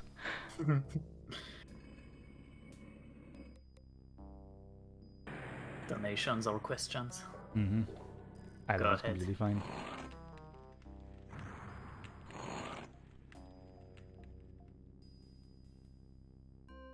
I have a few actually, but I don't know if I want to ask them. Is it those questions? Yeah. Oh man. No, I'm kidding. I'm gonna ask them. Do you have any pet? Are you superstitious? What's the right tip? You remember the tallest man you've seen in your life?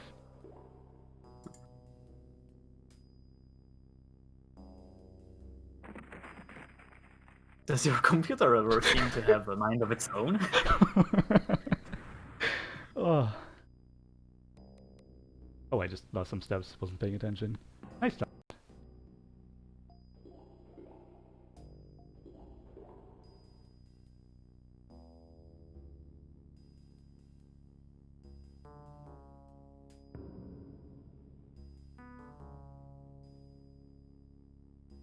Let's kill some animals. We've killed a bunch of animals in this run, actually. That's a good point. Yeah. Coming up on the Buckborn egg room, but on the way out we could just hold diagonal down and everything's fine. Go between these torches. If you, like an idiot, go diagonally straight into those torches, you will lose steps because the walk correction that the game has will try to make you walk sideways first before up and down. So you would go over the torch instead of under it and lose steps, two to be exact in that instance. It's little things like that you have to know to go super duper fast in Albion.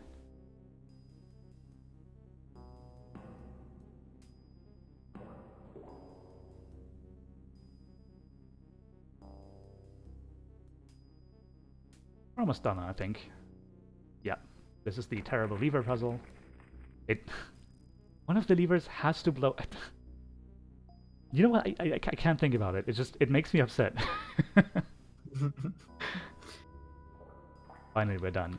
If we get the rude NPC spawn this time, we have to talk to him. There's no way around him. Well, there would be, but it would take a long time. And there he is. Hello there. Alright, cool. Talk to us twice. What the heck? Super rude. Okay, save, because again, 3D can trash, and I don't want to do this ever again in my life until next run. Get out and rest. Okay, I'm gonna select Harriet.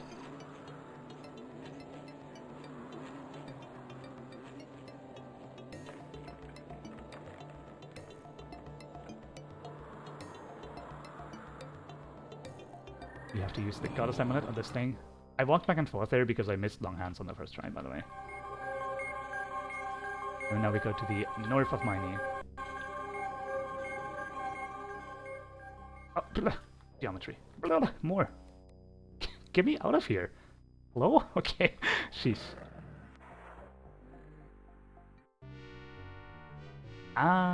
Wait, can I? Okay, I can. Sure. Discoloration here? No, never mind. I was smart about it. I thought about it for once.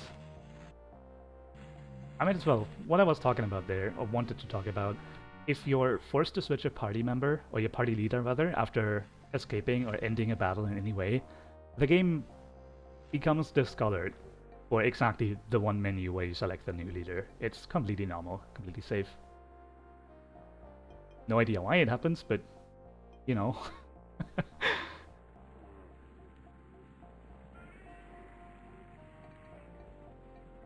This is the cliff of terrible geometry.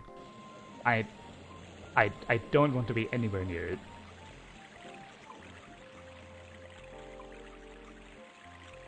So, of course, we got Sierra all the way to level 12. She's our highest level party member, and we did that like half an hour ago or something. And we haven't actually made use of her yet. She immediately left the party, so I'm gonna go get her now, because, you know, I spent all that time. Gonna go for these trees. This is the Warniak of Warniak Bridge. We're now in familiar territory, and once again we have cheated the Warniak.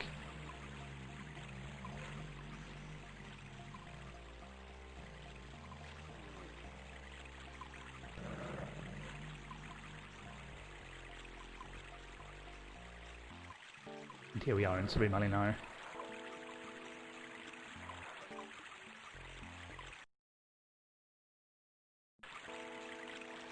Gonna port on over to the inn in here and talk to Sierra. Join us, please. We get Melthus as well, because, you know, they're in love and stuff. They literally cannot be parted ever again at this point in the game. Gotta talk to this person, and the only... Please let me talk. Come on! There we go. The only reason I got Sierra to level 12 is so she can learn Thorn Snare. Literally the only reason. That spell is so broken that we can beat the rest of the game with it. It doesn't deal any damage, by the way. Now we're gonna go to the general store. Gonna talk to the shopkeeper here. We've done a lot of like stealing, so we're gonna actually buy stuff for once. Gonna buy all of her mana potions. I don't need all of these, but it's easier to menu, and then as backup, I'm just gonna buy a bunch of healing potions. Usually I forget about using them, or just don't even have to use them, so normally they're useless, but might as well be safe. And now we can leave. Ah, okay.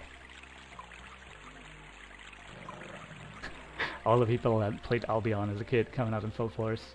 It was me as well. I love this game so much. I never got far as a kid, because when I first played this, I couldn't read. I couldn't figure out the combat at all. I think I would be scared very much if I played this game as a kid. Yeah, I totally was. Some of the enemies look very scary. Like, yeah. If I were a kid, definitely. In the 3D too, they walk like super into your face, and they like spin you around from behind and stuff like that. It's really, really scary. Yeah. I have like distinct memories of being scared of that. But this like, it's such a like colorful planet, and you have this like cool spaceship at the beginning. It like just kept drawing me in. I just wanted to experience it again and again. And here we are.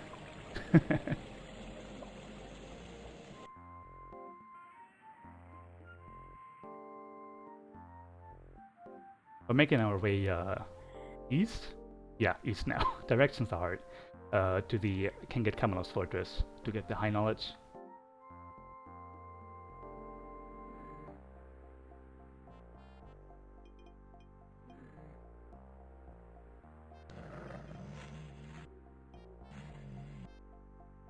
From kid to speedrunner, what have you done, Salz? I don't know, man. I went to school and I came out a speedrunner.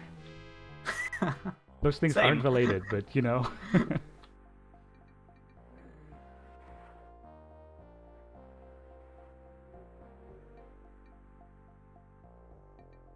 Make sure to go under this plant. This here is not a hole. Might look empty, but it's completely solid. Here we are. Talk to this right person. We have come to make a deal. We have like 16 bucks left over from shopping, so we're gonna go ask this assassin cult for the most prized possessions. I think it's a good deal. Yeah.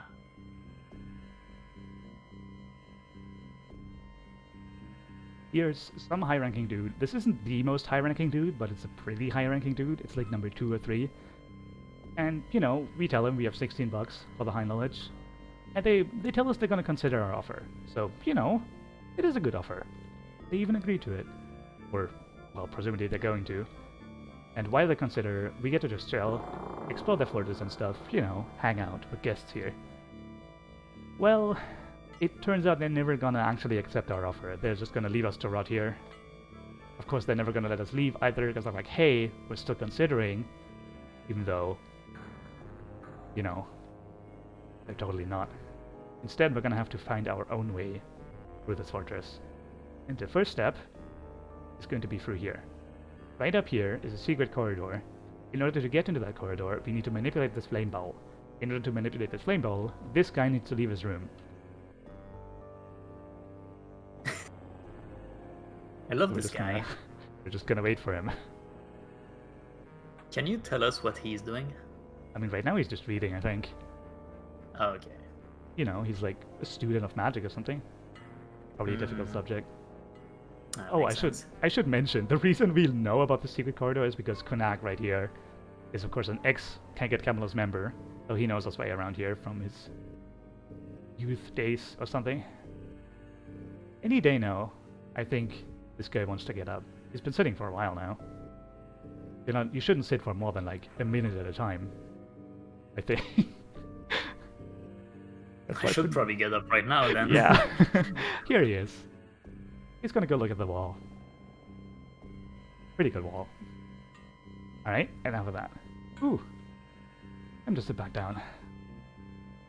You know, that was probably just like a stretch break or something. Still working hard on his homework. Back to studying. What's this Blodius with him? Yes, this is completely random. No, it's not. It's not. It's a fixed cycle. Maybe. Oh, he's getting up again. Look at that. I think after watching the left wall, he also needs to check out the right wall, because this has like a yellow blick and stuff. Pretty good wall. But enough of that. It's time to go stand on the table. I don't know why he does this. He just walks on the table. Okay, but now he looks at the drapes.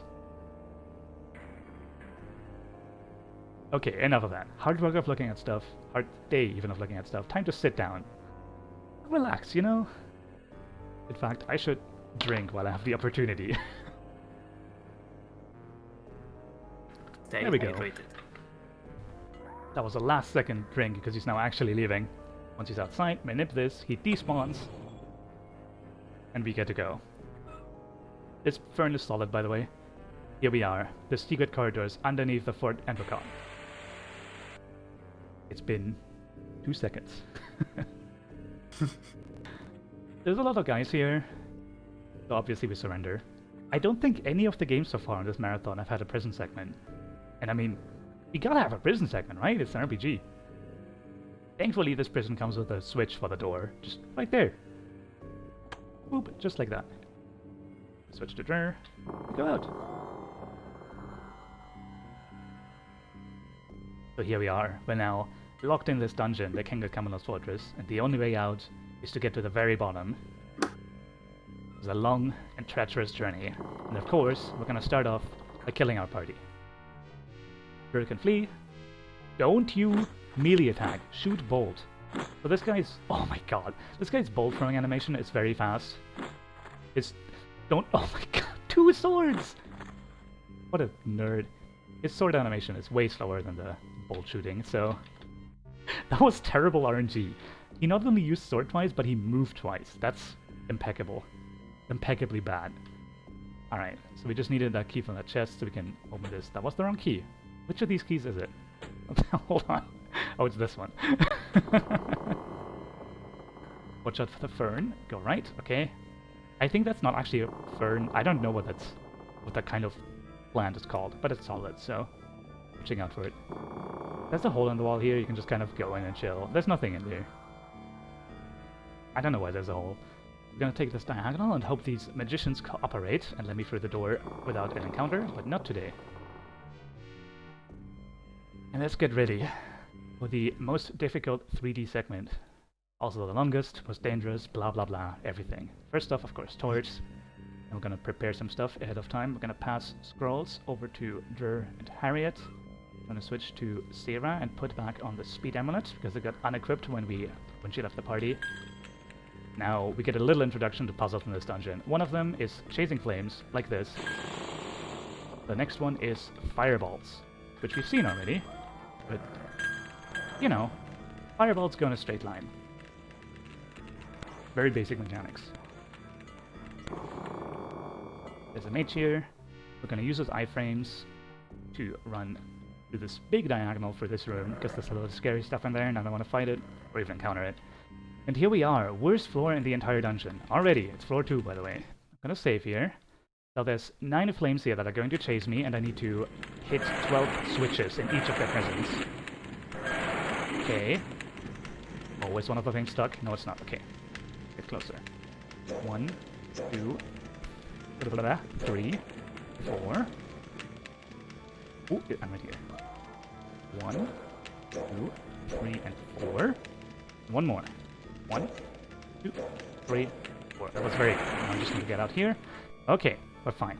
So, if I'm stuck against something, if any of the flames would have hit me, Drur would have had a 55% chance of dodging their damage. That's because Drur currently has a 55 luck stat. 25 of that is his natural luck, and then, let me get the pixel, okay, 30 of that is the luck chain, and now we got Luke's helmet, and now Drur has 85 luck, which means every time we run into a flame, or a fireball, or a pit of lava, or anything equally dangerous, there's an 85% chance that Drur takes 0 damage.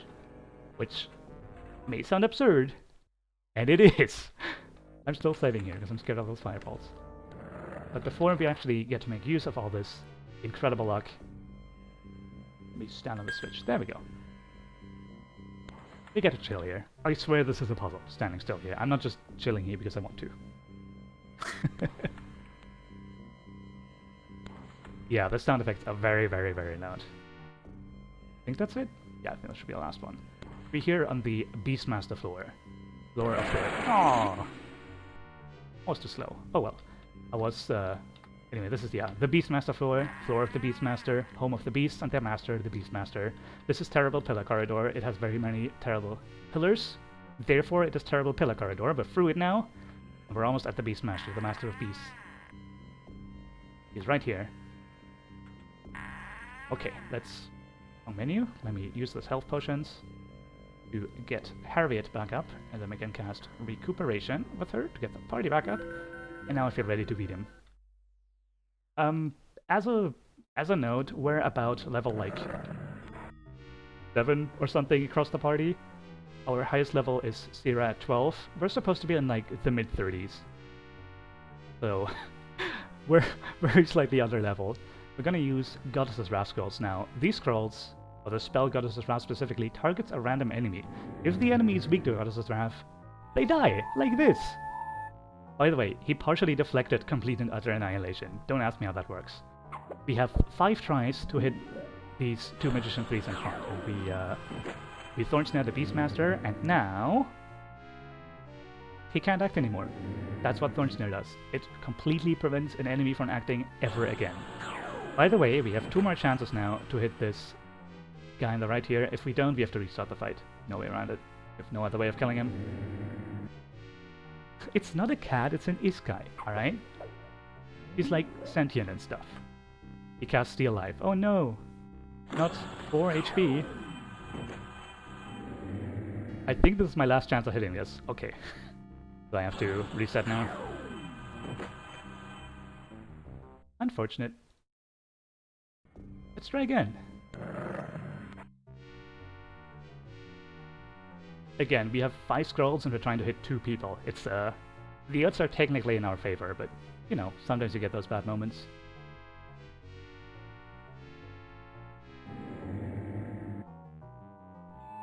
And of course we hit the guy first try now.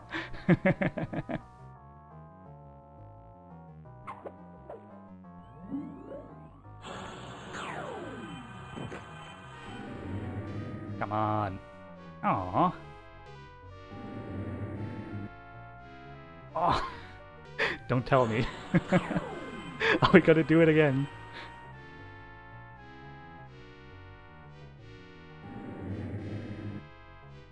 Oh my god. Fire rain, that's actually a little dangerous. Okay, that's fine. No one died.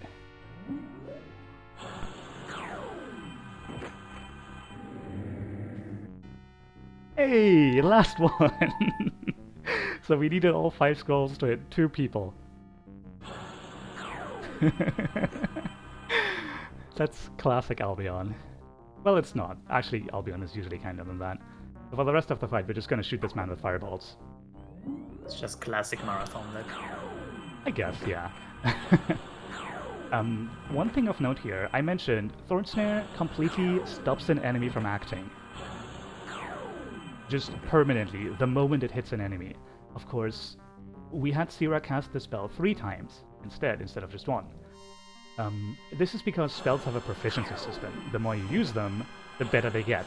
They like lower their spell point cost, they raise their damage, their effectiveness and stuff like that. Casting Thorn Snare 3 times in this fight is going to be enough for Sira to be able to hit the next enemy we're gonna fight. It's a very completely absurd coincidence.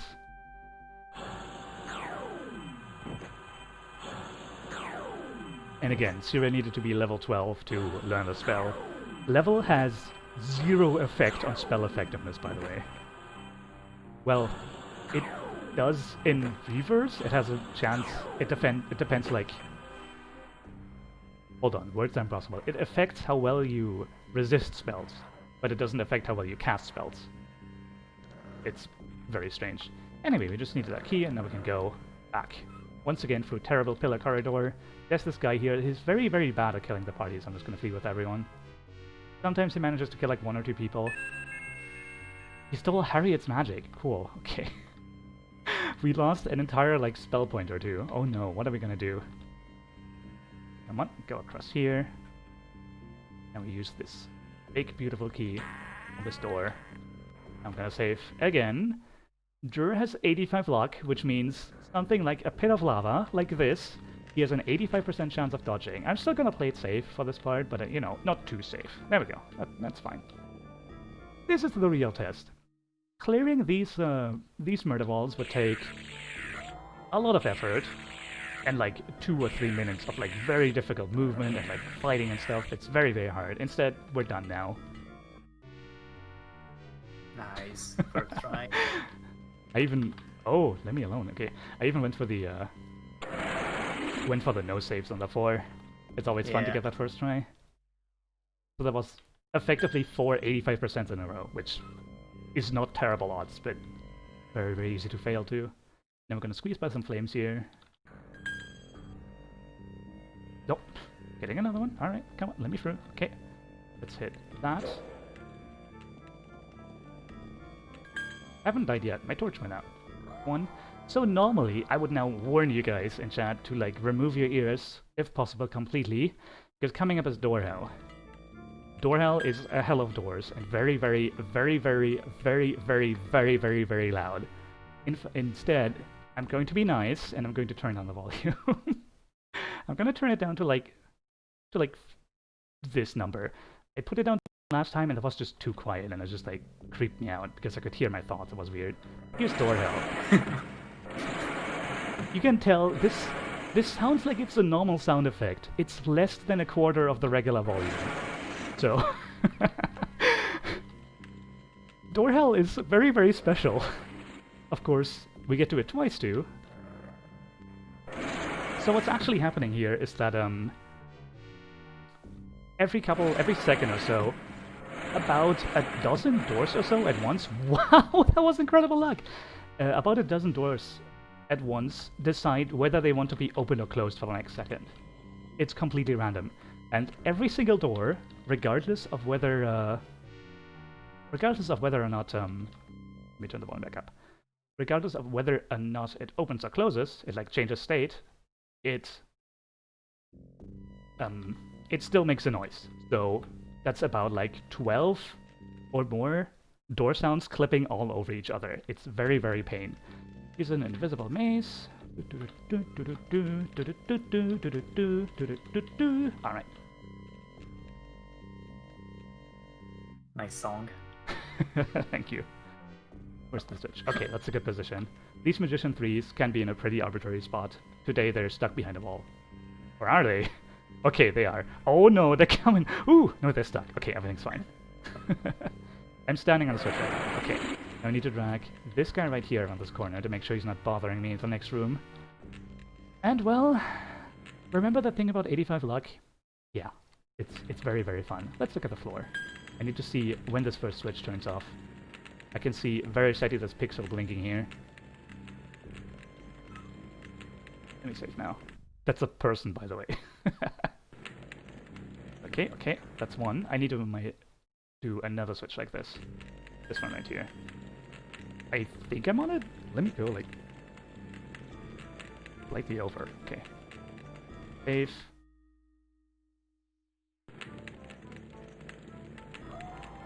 I'm gonna know when the switch goes off because the door's gonna open.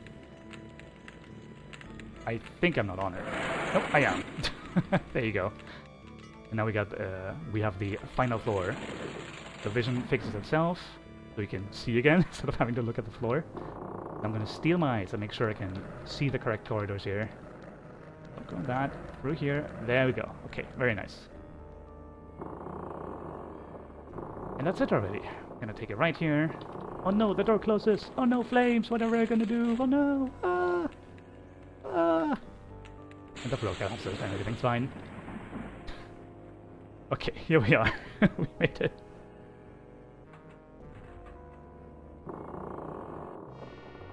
Now we have a little bit of walking left to do. And then we're at the end of the dungeon. I have to go left here. Because only one of these two doors is real. This door, there, it's just not real. You can click on it, it's not real. It's, I don't know, it's really strange. That's a door, yes.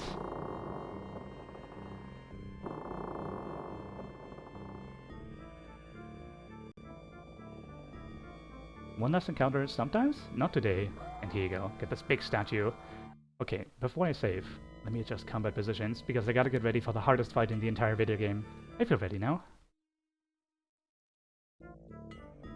You know what? No, I'm gonna be smart for once, and actually drink mana potions before the fight, because I might have to reset this. Let's do one more. You know what? We have a... Let's just drink him up. Alright, yeah, it's fine. There you go. Let's do the... Don't start a new game. Not yet. And here we are. The party gets revived at like 1 HP, which should be enough for the de facto final boss. And here we are, the bottom of the King Camelot's fortress. This is the Queen, the leader. I don't know what his actual name is, but he's the Queen. He's actually pretty willing to just hand over the High Knowledge and like save the world and defeat the bad guys and stuff. Unfortunately, we came in with Kunag, and the game actually forces you into coming in with Kunag. Kunag is a traitor to the King at Camelot. He is the murderer of the previous Queen.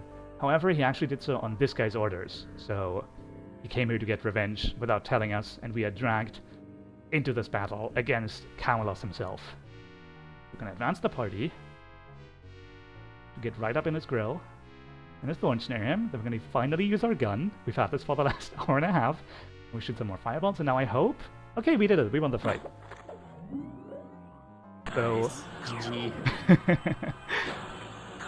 Camelot either, on the first turn, either melee attacks a person, or he walks somewhere to try melee attack them, which he's not going to do because he already has two targets. Or he casts one of a bunch of spells that completely annihilates your entire party out of existence. Which, it turns out we can't deal with that. We kind of need to be alive to finish the battle, so... You know. Unfortunately, he chose to melee attack. Unfortunately for him. And so he was thorn snared, and now we know. He will never act again. Just thorn snare. Exactly.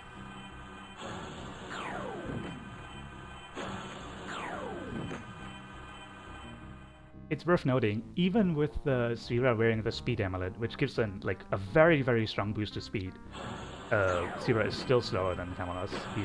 He's an extremely fast enemy. For those curious, because you can't actually beat it because the animations are too fast, because of my combat settings, Tom is doing around the same amount of damage as a Fireball by Melthus, which is going to be anywhere between like 9 and 13 or something like that. Also, a nice little measure of our damage rolls in this run is going to be Tom's amount of ammo at the end of the fight. If he has any bullets left, it's pretty good RNG. If he runs out of ammo, That's bad. Sometimes it's even... we roll so low that he actually stops attacking because he just runs out of ammo. Another little thing, a like tiny optimization that you've seen me doing that I haven't like talked about. I'm keeping my cursor right here if I want to, if I'm planning on opening a menu.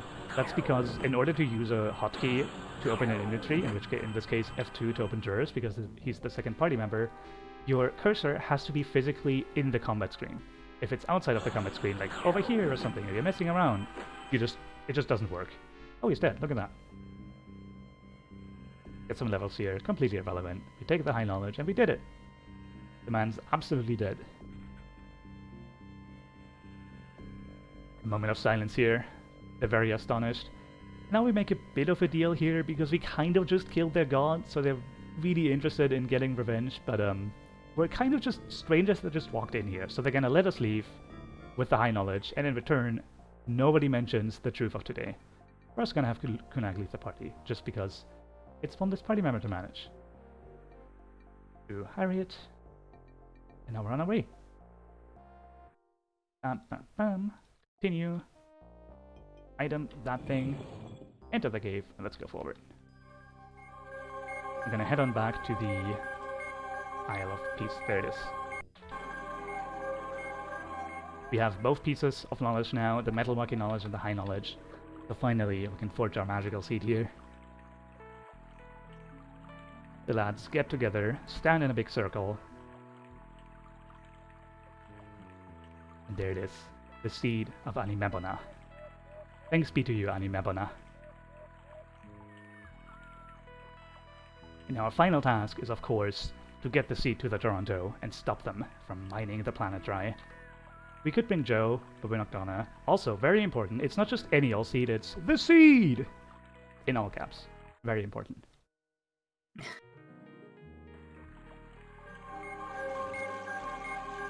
The one last time we had to Majo. Wiggle at the end here? That's a terrible wiggle. I got stuck on something.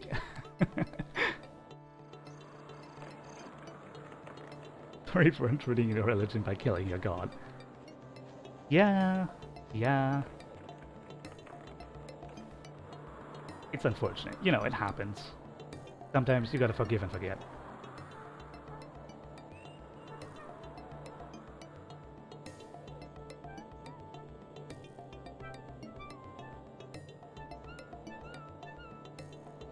We're gonna be taking the same path here that we took before to get to the Toronto.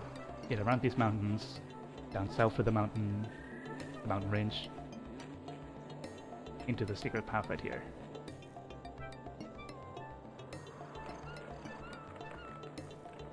Nip that, and now we save the game. Oh, also. Germ has to go back. There we go. Now we're gonna do this blind once again.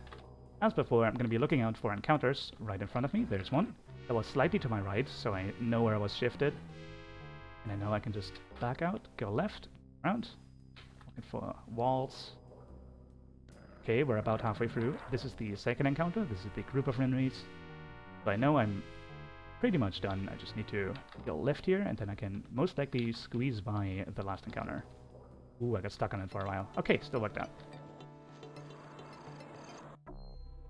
Okay, here we are, on the Toronto. We snuck in through like a back door or something. Sierra is green here, and Ver's like sick.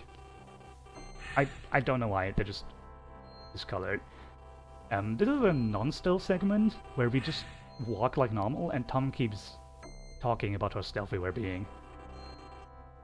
Haven't been discovered yet. That's right, Tom. Of course. Tom's contributing very well. Don't know alarm. That's right, Tom. Can you believe Tom is hallucinating, supposedly, and he's trying to be stealth right now? Yeah. He's still intoxicated. So, we got a documentary from Joe here, who stayed, of course, with the Enlightened Ones. We've now broadcasted the truth of the planet to everyone on the planet. I'm gonna save here, this combat is really difficult, I'm gonna load, and then the fight is over. So that's the combat save glitch. You do it by pressing escape. That's the entire glitch. So, don't know what you're doing, it's very easy. Explain again? You press escape. I know, it's hard. But the game is lagging for some reason. What the heck? If you don't know what you're doing with a combat save glitch, it's very nice and easy to completely hardlog your save and make it unbeatable.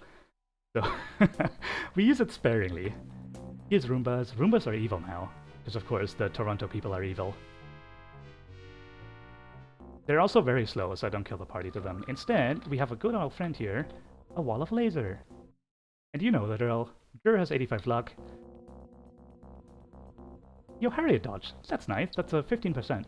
So Harriet dodging there is about the same chance as Jur not dodging. I'm gonna save here, because again, we could have brought Joe along to rip out these wires of ours, but what do you need an engineering degree for if you have 85 luck? Here's the Roomba army. It's a lot of Roombas. Squeeze room, come on. I just need to hit this and then get through. There we go. And now we get to the fun part of this dungeon. Look at that. There's 6 of these walls. 1, 2, 3, 4, 5, 6! Oh my god! Let's go. That's incredible. We learned how to count to 6. I didn't die at all the entire one! What the heck? Oh my god. Oh, you're right. That's absolutely a first. So here's a net. He has machine guns and stuff. I don't want to fight him. What the heck? That's impossible RNG. What in the world? Okay. One more puzzle here. This puzzle is actually hard. 1, 2, 3. Ugh, I hope I didn't step over. I didn't hear a boop, but that should be fine. Okay. Yeah, we did it. That was the confirmation dialogue. So we're all about done with the game now. Just go in here, and now we have the final conversation. I think this is actually about record pace. I hate using that word because I'm like one of 2 people that have ever done an RDA run.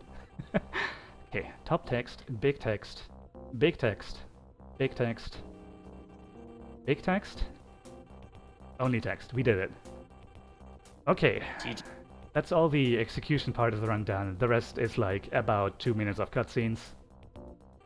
The rest of the run is just completely unveiled, so... Man, this was a really, really good run. I'm really happy with it.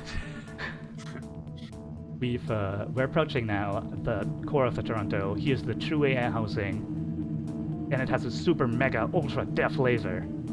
Just staring at it for a little while. We have no way of beating this thing. It's actually absurd. So, it kills the party members, and then we give up. But the seed glows at the last moment. We yeet it into the core, and it blows up. We're dead! But we're not dead. Spoilers, we're not dead. Yeah, timing stops at the end. I'm gonna say it. After the end, actually. After the end. It's gonna be a like cutscene that says the end, and then it's gonna fade away, and then it's gonna change to back to the main menu. I'm gonna, of course, call time. But yeah, let's just get shoutouts done now. Thank you. I mean, first of all, thank you to the Quest for Glory team for letting someone with no marathon experience like submit a completely obscure game like this. I very much appreciate the trust there.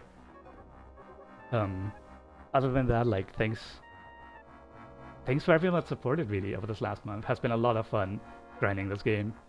And most thanks of all to Shadax, my absolute hero. This guy spent like 10 hours or something absurd learning how to run this game just so he could provide backup commentary. Absolute hero, dude. You're welcome. Thank you very much. I'm very happy for you. Okay, we're almost done now. So here's the end coming up, and then after this, and time. GG. Nice run. Very nice. And that actually is a PB by 10 seconds. Crazy. Damn, dude, sub 2 in... Wow, I didn't expect to get a sub 2 at all. This had terrible RNG too on the Beastmaster. I had to reset that fight once. That was a 2-minute loss. Oh yeah. This would have been like a 156 or even 155 without this. That's crazy. Thank you so much for all the Gs. And I don't know. That's all for me, I guess. Thank you so Well much for done. watching. Yeah.